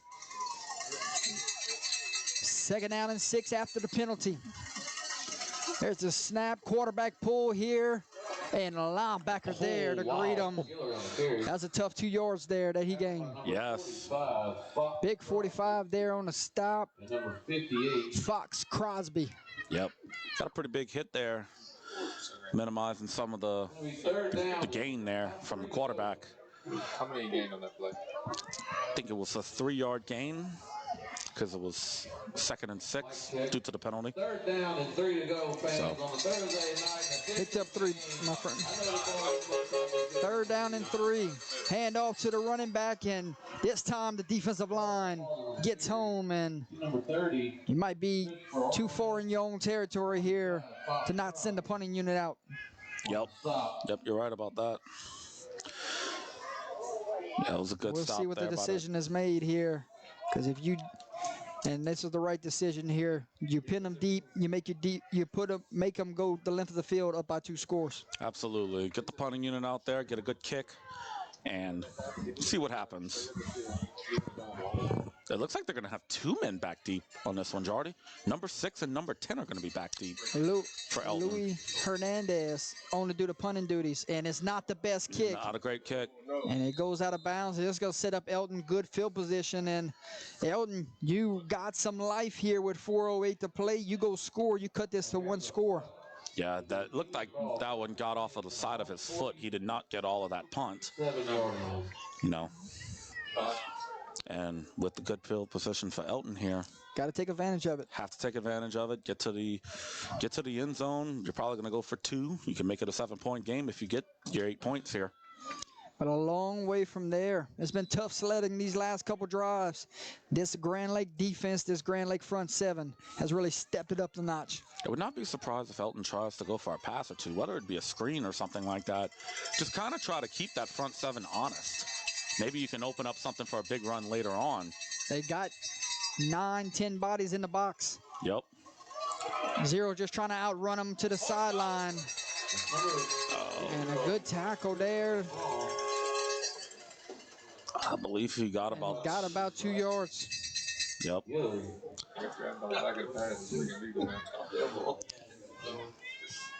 Ball is at the 45-yard line. You counted them out. They had 9, 10 in the box just now. Exactly. That kind of led to my point before that play goes. Screen pass or something like that could keep them honest. You hit them with the play action on the 2-point conversions. You're going to have to go with it here. Yeah, play action would work wonders, I think, in this situation. When you're stacking up the box like that, it's very hard for him to go back and try to cover.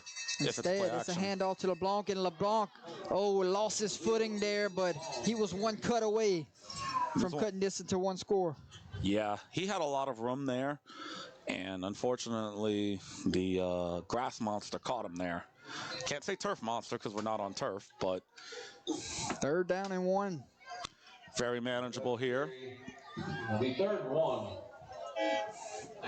Ball lies at the 38-yard line. I think at this point in the game, with how little time is left in the third. 2:47 remaining 3rd quarter. How many more possessions will you get? You got to cash in for points. Here comes the late blitz. LeBlanc fighting for yards, and somehow it skirts through and picks up a 1st down. Elton's still playing hard here, even down 2 scores. Found a little bit of daylight here, and I was going to say before the play, I mean, with the time kind of running down on the 3rd, that was going to be 4-down territory no matter what.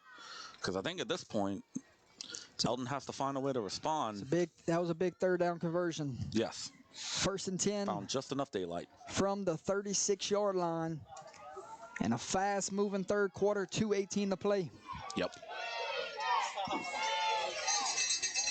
It's been a healthy dose of LeBlanc on this drive, and the ball is on the ground, and they're lucky that the quarterback, Devin Simon, jump back on it.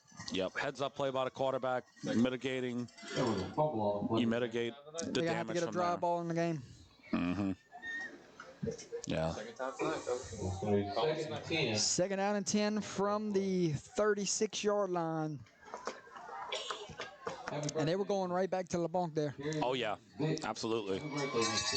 Tristan LeBlanc has been the bell cow for him for a good portion of this game. He led the team in carries and to the coming into the second half. How many carries he's at now, Brennan?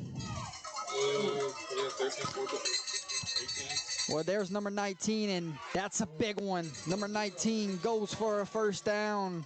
Picked up 11. Chains will move. Elton Indians. They got something cooking on this drive. They do. Their offense has found themselves in a good rhythm here, powering that ball up the Grand Lake front seven, and they've had some successes, even with the fact that Grand Lake is stuffing the box. Hey, Jordan, we got a final score here down the road in Western Calhoun Parish. Vinton defeats East Beauregard 4-1, 41-0. 4-1. Sorry, 41-0. Sets up Big Cat Classic next week for the district title. Absolutely. I know you're going to be there, huh, Jake? For the Indians, and I think that's number 6. Number 6 getting a carry Lemoyne here, taking a load off of LeBlanc, and he goes for 2 yards. So you talk about stay in front of the chains. Staying in front of the chains, It's exactly. a slow, methodical drive here, but right now, this is how Elton wants to play. Yep. But you have to cut into the lead. Yes, if you're going to take this much time off of the clock on a patient, methodical drive like this, you have to cash in for a touchdown here. Final play here in the third quarter. Moments away. Yep, they do have to run one more play.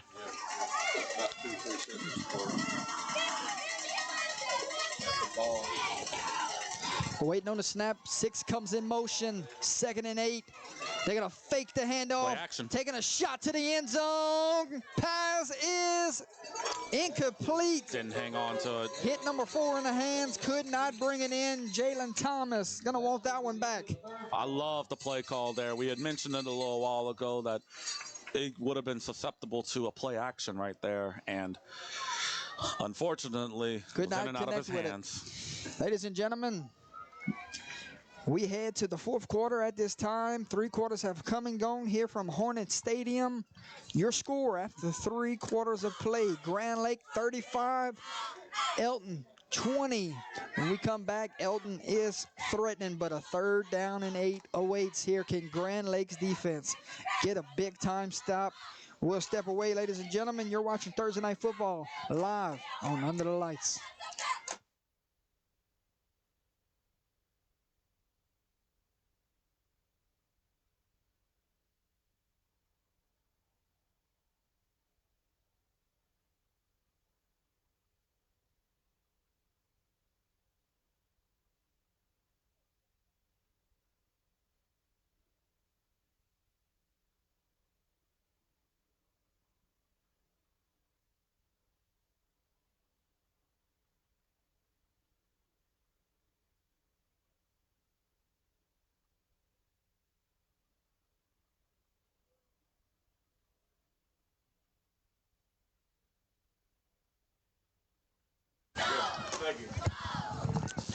Ready to start the fourth quarter here from Hornet Stadium. 3rd down and 8. Biggest 3rd down of the game so far.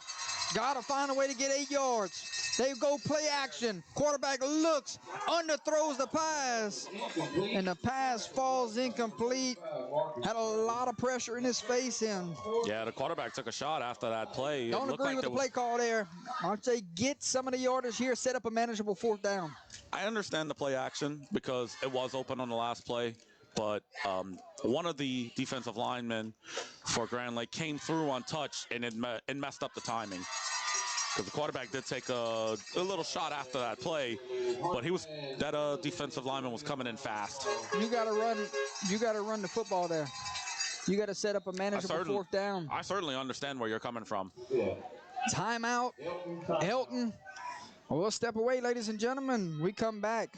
We got 4th down and 8 just underway here in the fourth quarter. Myself, Jordan Taylor, Enoch Brogy, Jake McCoy, and Brendan Laughlin. You're watching Thursday Night Football live on Under the Lights.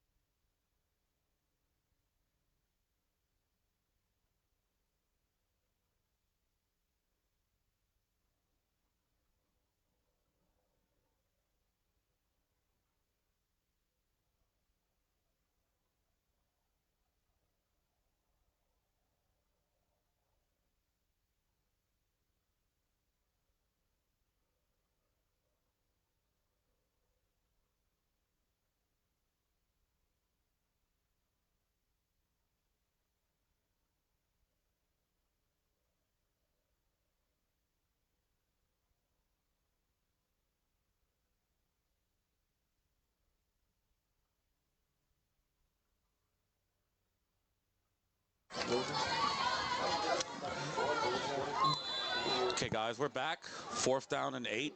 Big play here for Elton. This is the biggest play of the game on offense for him. Here on 4th and 8, my friend? I think you have to pass it. And they will pass it under pressure, taking a shot, and he does not even give his guy a chance. Throws it out of bounds, turnover on downs, and Grand Lake will take over. Up by 2 scores, 1st and 10. Got a Hornet down at this time, battling the cramps, it looks like. Yeah. And Grand Lake got a lot of good pressure on that 4th down pass as well. So also could have messed up what the quarterback was trying to throw, because the quarterback threw it a good bit out of bounds. But you're obviously trying to rope that in and corral it to where the ball would not hit the sidelines. Why you go back to your bread and butter and run it on 3rd down? Hey, you had a very good point there, and you ended up being right, I think. So you let LeBlanc get you 5-6 yards, and you come back, hey, LeBlanc, now give me 3 yards. Right. And I do kind of understand the play action, what they could have been thinking on 3rd down, as what it was looking like. It was looking like it could have been like a pass to the flats, and certain passes can be used as run plays. So and the Grand Lake Hornet walks off on his own power there, battling some cramps here on a muddy night for high school football. It's muddy, it's humid, it's not particularly hot, but some of these guys have been playing both ways, so you also have to keep that into account. Now if you're Grand Lake, you start to work on this game clock.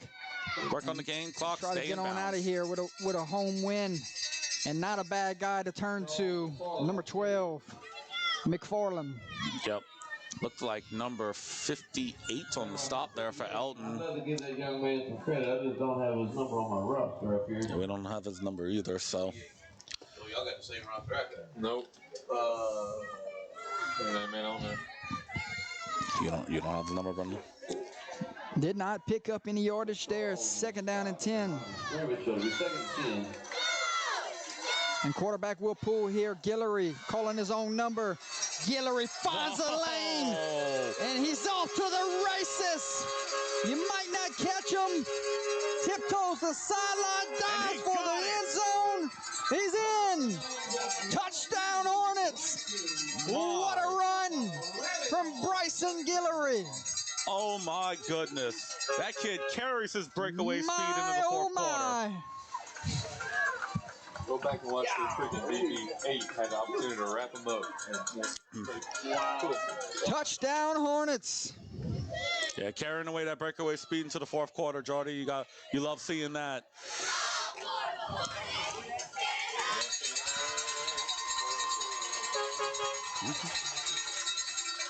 I'll ask you this, Jordy. Is that the knockout punch? Yes, because the way Elton's offense is built, you're not going to chase three scores. Yep. Extra point is up. He stays perfect on the night. 6 for 6. And the extra point is good. Your new score from Hornet Stadium with 10:59 to play.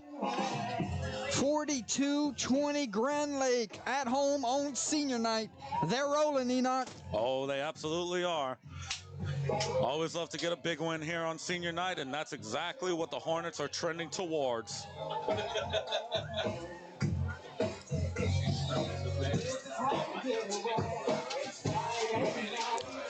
I think if Grand Lake gets a stop on defense here, Jordy, I think when Grand Lake brings their next offensive series out, you might see a few younger guys playing, getting a few reps. Hard to say. Hard to say when it's senior night. Yeah, but then again, you're up by 3 scores. If you get a stop on defense here, you can see a couple of young guys playing. Maybe see them take a couple snaps. It wouldn't hurt in that situation.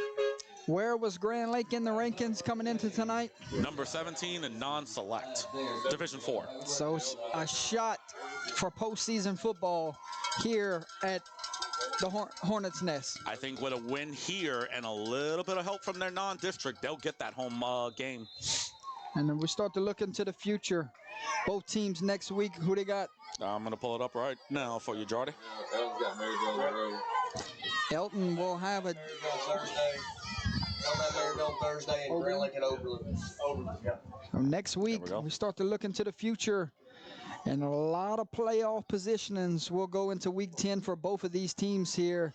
Where will they lie once the brackets come out next Sunday?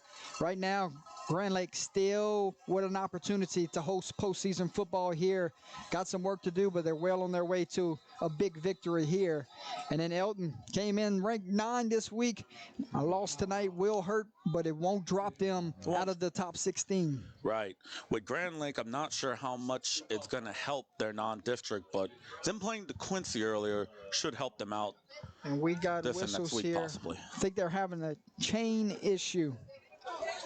Hey, I've worked chain gangs before, so I definitely understand. Time out with the chain gang, but Hornet fans, please give your chain crew a great round of applause. Those guys are here. They've been here for years. We appreciate you.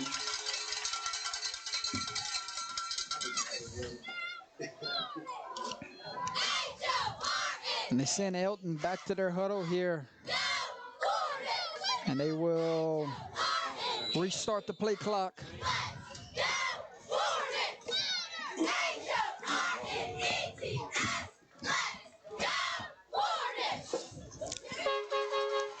Gary Swallow checks into the chat. What's going on, my friend? How's it going, Mr. Gary? Also, you said your daddy's in the chat this evening, right? My dad is in the chat as of right now. How's it going, Dad? 1st and 10. Handoff to number 6, and he goes for a pickup of 2. Lemoyne on the carry. Yep. I want to see who got the stop there. It was number 20 for Grand Lake that got the tackle, Wyatt Wilkerson. So throwing out a little bit of, showing a little bit of love to the defense. You know, trying to see who got the stops. Might have been 25. It was either 20 or 25. It was one of the two.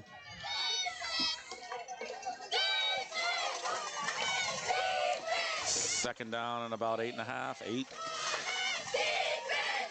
Carry to number 0, and there is a penalty coming in a little late, right as the play ended.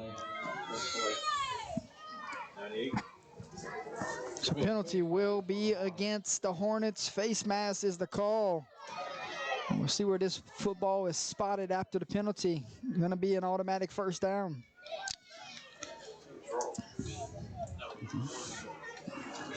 And they will spot the football 1st and 10 from the 41-yard line. Got some work to do and not much time in your favor. 10-17 to play here, 4th quarter. Yep, have to step up the pace here. So it's a big hole to climb your way out of, but with these backs, they could break one at any moment. They could. They very well could. But I wouldn't huddle the rest of the way. I wouldn't either. Hand it off to the big fullback and keep turning those legs. Driving his legs forward for about a pickup of 5. Yep. 3 yards, cloud of dust, dragging guys. Trying to make the most out of it. Number 2 gets his first carry of the night. Keelan Crosby. Hey, Jordan, we got a quick score update. A couple ones. 3rd quarter, Basil's on top of Oberlin, 12-0. And 3rd quarter, Ioway's on top of LaGrange, 28-0. 2nd down and 6. Ball lies at the 37-yard line. So they gave him 4. 6 goes in motion. Full head of steam. LeBlanc hit the hole. Good run there. And then picked up a first down after a big-time run. He's over the 20 carry mark tonight. He's had himself quite a game. Oh, absolutely. Workhorse type of running back. Guy you can give 20, 25, 30 carries a game, And doesn't seem like he's lost a step at all. Doesn't look like he's tired. He's still running as hard as he was in the 1st quarter. LeBlanc, 20 carries on the night. Lemoyne has 11. Yep. 1st and 10. And a handoff. He gets his 21st of the night. And he slips up. And we'll go back to the field conditions here. A lot of big-time runs have been wiped off the board here because he slipped and fell. Yeah, a lot of that rain that came down earlier kept that field wet, and now as they've been going up and down the field for 3.5 quarters, you're starting to see the toil of the field that's being taken on it. So 2nd down and 5. for the Elton Indians with 8:06 to play here, fourth quarter, 42-20 your score. Ball is at the 25-yard line. Best drive we've seen from Elton since the first half. Yes, I agree with that. They've been able to move the ball down the field consistently. They've had a big penalty that also helps. So, a little toss to the left. LeBlanc being patient, letting his blocks develop, and he might have picked up a yard or two. I think they're going to give him a yard there. Third down and what? That's about 3. And we got whistles. It's going to be an official's timeout. Grand Lake has an injury, and not what you want to see here. Holding his shoulder, Enoch. Yeah, hopefully he's okay. Maybe I'm hoping it's just a stinger, nothing more serious than that. That ball's been all over the field. Give him a hand. Let him know you're here, Hornet fans. Yeah, prayers are with the young man at this time. Certainly hope that he's okay. Third down and a long 2 here. Clock will run. 7:32 to play here in the fourth. Yeah. I think even if Elton scores on this next play come kickoff time, probably going to see an onside kick. Got to get the first down first. Got to get the first down first. And LeBlanc lowers his hat, runs right into the teeth of the defense, and I think he's a yard short.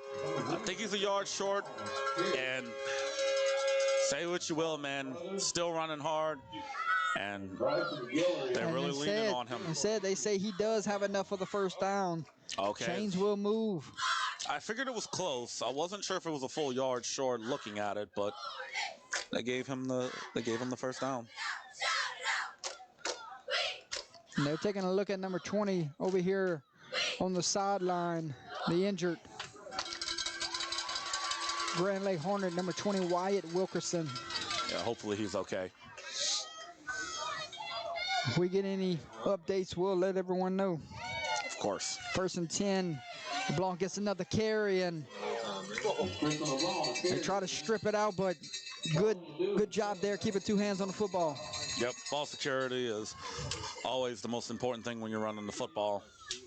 Keep the ball in your hands, don't let it go down to the ground. And you go back to that 14-point swing in the first half where it really flipped this game on his head.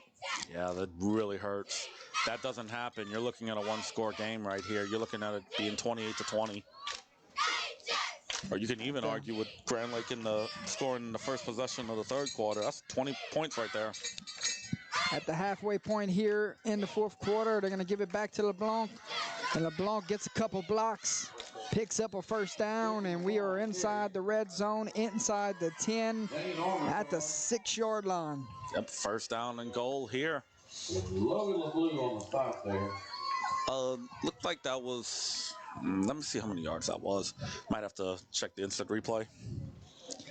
First and goal from the 6-yard line, 5:46 to play.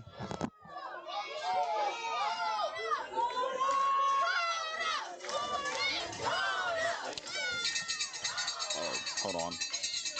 Blanc gets another carry. I think it was 4 yards on that last play, Jordan. They say his knee was down before the fumble. Down by contact.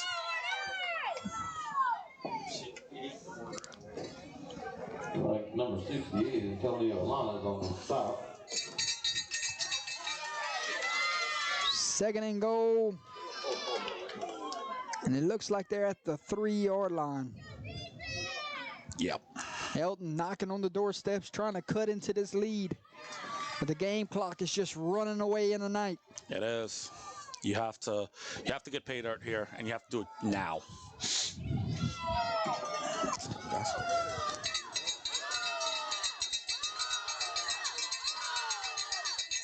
The quarterback keep here. Pushes it through. Are they going to say he's just short? Davin Simon up the middle. And they say touchdown. Touchdown. Number 7.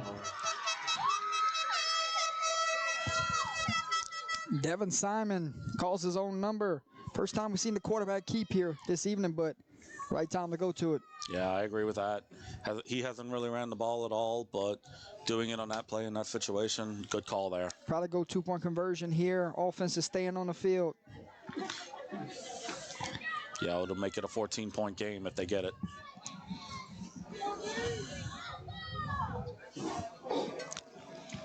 Got another score update for you, Jordy.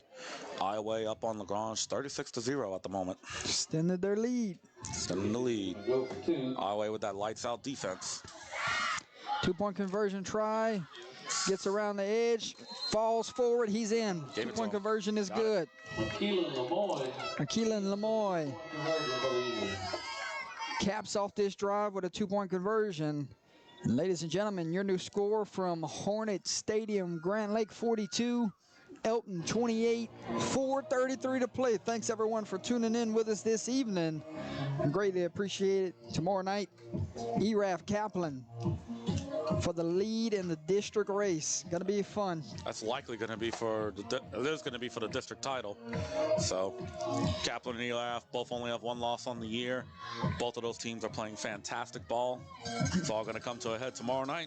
LeBlanc, big night on the ground. That was his 26th carry of the night, and he caps it off in the end zone. No, he does not cap it off in the end zone. The quarterback did, but he got him all the way down here. Yeah, he definitely had the lion's share of the load on that drive. Jordan, we got a score update, final score, a surprising one up in the Monroe area. St. Frederick shuts out General Trask 40-0. Ball's on the ground here. Number 3 gets the sideline. And he will step out of bounds. Not before Keelan Vasquez. Great job. Sets up a big return. Great job on the return there by Vasquez. Puts Grand Lake in good position here. I think they're going to bleed the clock. You got one running back on one side with 26 carries. What about the other running back for Grand Lake? He's sitting at 14 carries on the night. Yep. That is Mr. McFarland. Yep. Both of the number 1 running backs for Elton and Grand Lake have had great games tonight. So, love when you see a good running back duel like that. And McFarland's going to get his 17th carry of the night. And still on his feet. He's still dragging bulldozes his way. A lot of tired bodies on that other sideline. Yes, sir. Looks like that was about a 21-yard pickup. Gain. And a monster night from McFarland. Oh, yeah, absolutely. Adds on to his stat sheet. Inside the red zone. 1st and 10 for Grand Lake. Game clock is at 4:14. Taking off number 20's uniform here on the sideline. Looks like his night is over with. Okay. Let's just, yeah. Hopefully he's okay, but no need to put him back into the game. So there's no need to put him back in the game at this point. Just keep him out and hopefully he'll be all right. Good coaching here. Tell your quarterback, do not snap it until it's under 10 seconds. Right. On the play clock. Yep, control the clock, let it bleed. McFarland gets the carry here. He's brought down after a pickup of 5. Yep, number 45 on the stop there for Elton, Fox Crosby. Crosby on the stop. Makes it 2nd and 5, Jordy. Got a score update. Northwest is on top of Crowley in the first quarter, 21-0. I think that game's in the second now. It's second, almost halftime. Yeah. And then final score from Alexandria, Tioga defeats Grant 42-8. Tioga's looking pretty good this year, huh? 2nd and 5. Grand Lake bleeding away the clock here. Ball is on the ground, and Guillory's just going to have to try to get something out of nothing. And heads up play there from the senior. Pick up the football and still get some positive yardage. And it was tackled before he got out of bounds, so I believe that the clock is still running. He was tackled before he stepped out of bounds, so. 3rd and about 4. Hold on, did they? Yeah. 3rd down and 4. 2:30 remains on the game clock. Grand Lake's done a good job tonight. Oh, listen to this one. Grand Lake's done a Braden Wilson. Grand Lake's done a good job tonight of moving the chains on third down. Our buddy Braden's we got a big update here. Listen to this, Jordy. Madison Prep 14, U High 6. 1 minute left in the game. Oh, upset alert brewing. We all picked U High. Running hard here. And another third down conversion tonight. That's got to be a storyline of the game. Extending drives. Extending drives, converting on third down. Good sign that you have good offense. And they can bleed away this clock, and we'll see if they start going into victory formation. After the game in the gym, for anybody who's wanting to go see the seniors presentation. So they will do senior night presentation after the game in the gym, so they could not celebrate it on the field tonight because of the bad weather. Right. Thank y'all very much. Let's hear the score update in the third quarter. Basel is up on Oberlin 18-0 now in third quarter. Yep.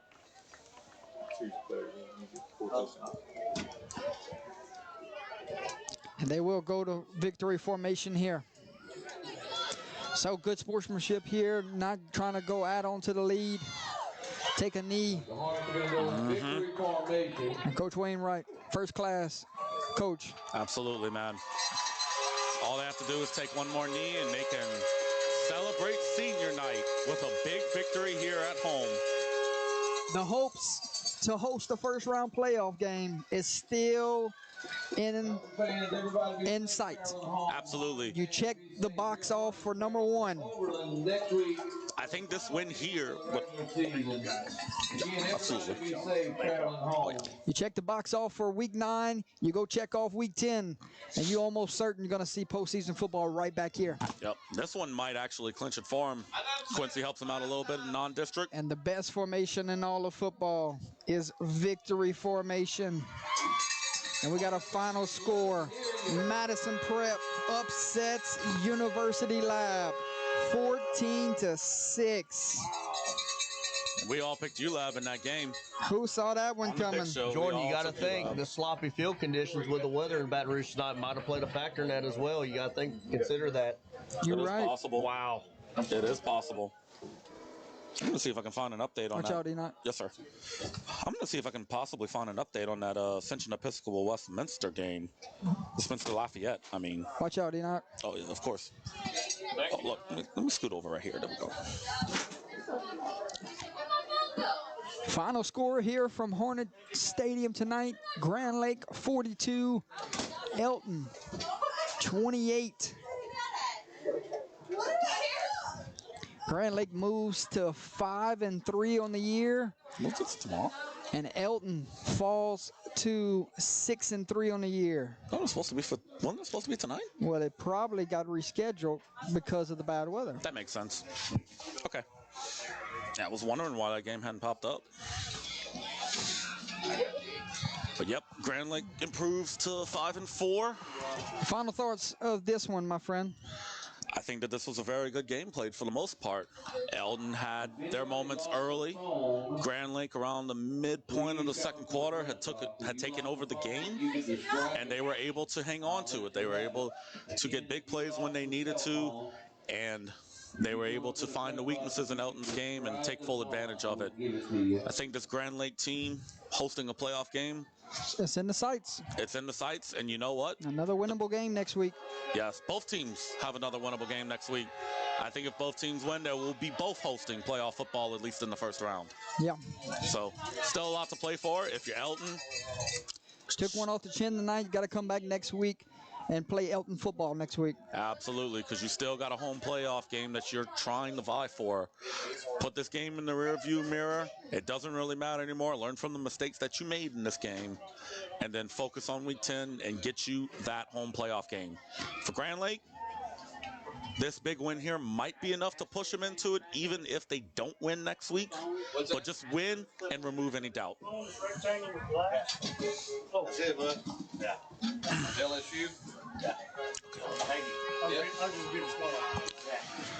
We'll step away, ladies and gentlemen, discuss player of the game honors at this time.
All right, player of the game honors tonight, ladies and gentlemen, goes to Grand Lakes quarterback number 2, Bryson Guillory. Here's his stat line. Only needed 2 passes tonight, completed one of them. That one pass completed was a 40-yard touchdown pass right there before the first half ended. But here's the big one. 11 carries, 220 yards on the ground, 3 touchdowns. What a night on senior night from your quarterback, Bryson Guillory. He wins player of the game honors, ladies and gentlemen. We'll head down to the field. We'll give player of the game honors. We'll talk to the Victoria's head football coach. Stay here. We'll be right back.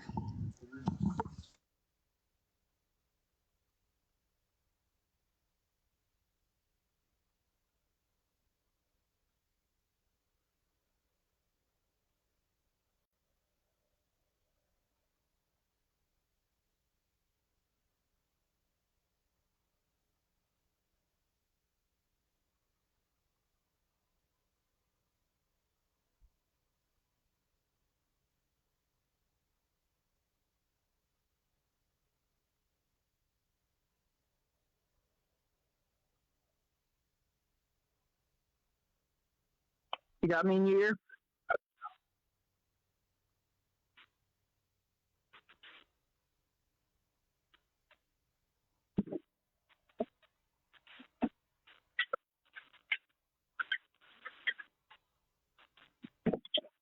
Yeah, bad boys.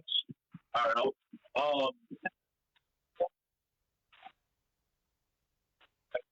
Thumbs up when you look at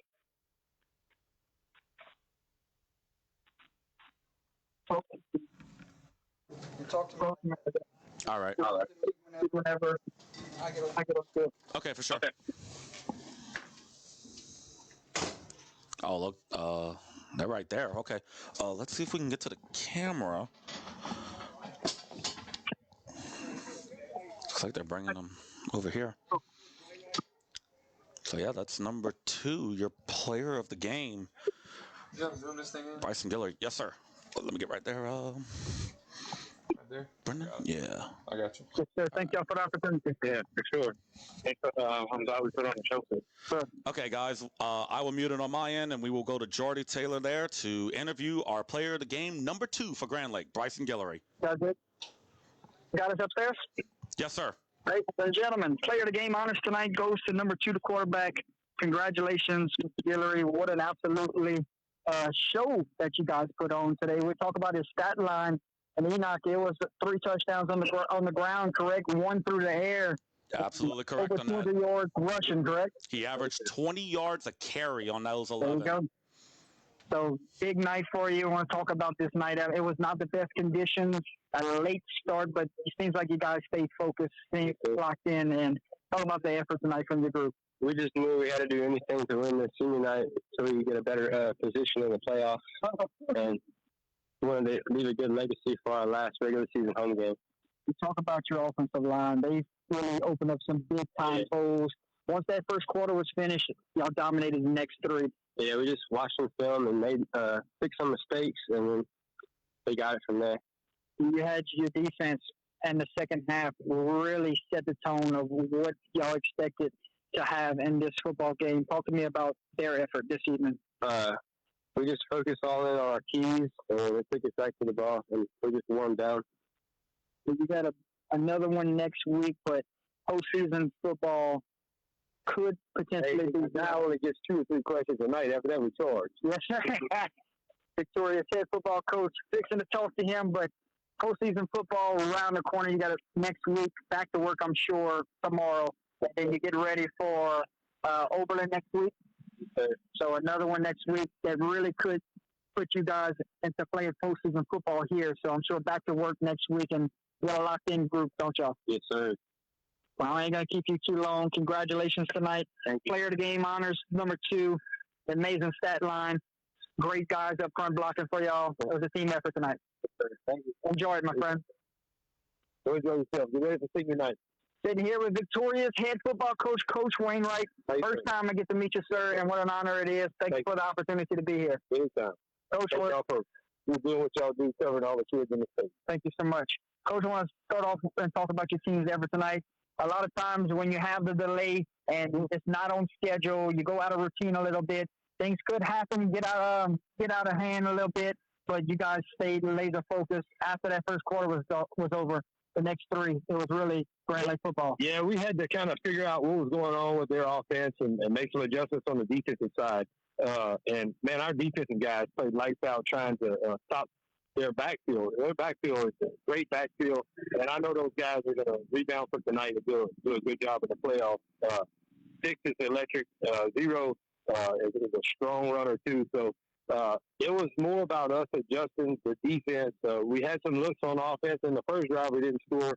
And it was just more like, hey, everybody take a deep breath and let's play football. It's a long game. And, you know, a lot of times the team that can stay composed the longest, you know, eliminate mistakes can come, you know, especially when it's a close district game. I mean, I've been coaching and playing against Coach Marcus and them since 1994. They know our playbook. We know theirs. You know, so it was a real good game for us. And like I said, it's a hats off to our kids and their efforts and staying focused and getting the job done. So let's talk about that 14-point swing right there before halftime. Oh, yeah. The fake punt, that's a big moment in the game. It seemed like it slipped on his head, and from there, you guys... Well, we felt like they weren't going to snap it to the punter. You know, we actually were calling, hey, go after the gunners. And our kids, to their credit, made the play on defense that we need to make. You know, because if they go past them, it could have been a first down. So, like I said, our defense doesn't get it credit because you got these you know, the backfield that we have, it gets a lot of the publicity, but they're doing some good work in there. And as this season gets a little longer, I think, you know, they're going to carry us as well. So, but that 4th down swing, then we get the touchdown pass with 3 seconds left. Beautiful throw and catch, and, you know, it's one of the times it actually worked out. Coach, let's talk about this team. We are late into the season right now. One of your veteran guys came off the field there late. How healthy is this team going into Week 10? Any injury update on number 20? Yeah, he's going to be fine. He had a stinger right there, so it's something that is a nag that's been going on, and that was Wyatt. That's our defensive captain. And like I said, he's been out here. He's played on this field every snap since he's a freshman. He's been calling that defense. So he's probably going to have to cut something off or amputate to get him off this field. That comes postseason. So that's the type of kid he is. We have a ton of blue collar kids here, and I think y'all seen that tonight. That's our style of ball right there. Coach, next week, Week 10, a date with Oberlin and a game that's going to have a lot on the line because we could see postseason football right back here, and I'm sure that was a big goal before the season started, and now you guys have an opportunity to go get it done. I'm sure it's back to work tomorrow. Oh, yeah. No, we on the film tonight. Yeah, this is the biggest game of the year for us, for sure. We have to know everything about Oberlin tomorrow morning. We have a team meeting tomorrow morning at 9, and I'll have the report ready for them. This is a no sleep week right here. Coach, I won't keep you any longer, my friend. Thank you for the opportunity. Really do. I'm going to send things back up to the upstairs at this time. Player of the game honors went to your quarterback. Sure. Defense played phenomenal. And what an awesome opportunity for our first time to get down here. Yeah, nice. Thank you. Really appreciate it. That's the news at this time. Thank you all, guys. It's all. All right, thank you, Jardy. Let's see, player of the game for Grand Lake, number 2, Bryson Guillory, 11 carries, 220 yards, 3 touchdowns on the ground. He only threw 2 passes, completed one of them for 40 yards and a touchdown on that 40-yard throw. So, fantastic game for him and big-time win for Grand Lake, which could be enough to get a first-round matchup for the Grand Lake Hornets played at home. Big-time win for them. They will improve to 5-4 on the year. Elton, on the other hand, are going to fall to 6-3. They were 9 coming into Division 4 non-select. They will probably drop a little bit. You win next week, you recover from that. Could still find themselves back in that same area. Maybe they move up. Maybe they stay the same. We'll see what happens with all the other games left to be played this week, and then you have all the games next week as well. There's still time for teams to improve their playoff positioning and to push for home games. And there's also teams that are It's time for teams to be able to get into the playoffs. Like, this is where the nitty-gritty comes in. These last 2 weeks of the season are so important when you're thinking of getting into the playoffs, getting a home game if you're in that position, maybe even getting a first-round bye. So these games matter more when you hit late October and early November. So, but okay, so what we're going to do now is, as we wait for Jordan and Jake to come back, we're going to end it here. From myself, Enoch Brogy, from our statistician, Mr. Brendan Laughlin, from our producer tonight, Jake McCoy, and from the play-by-play, Mr. UTL himself, Jordan Taylor, we will be signing off.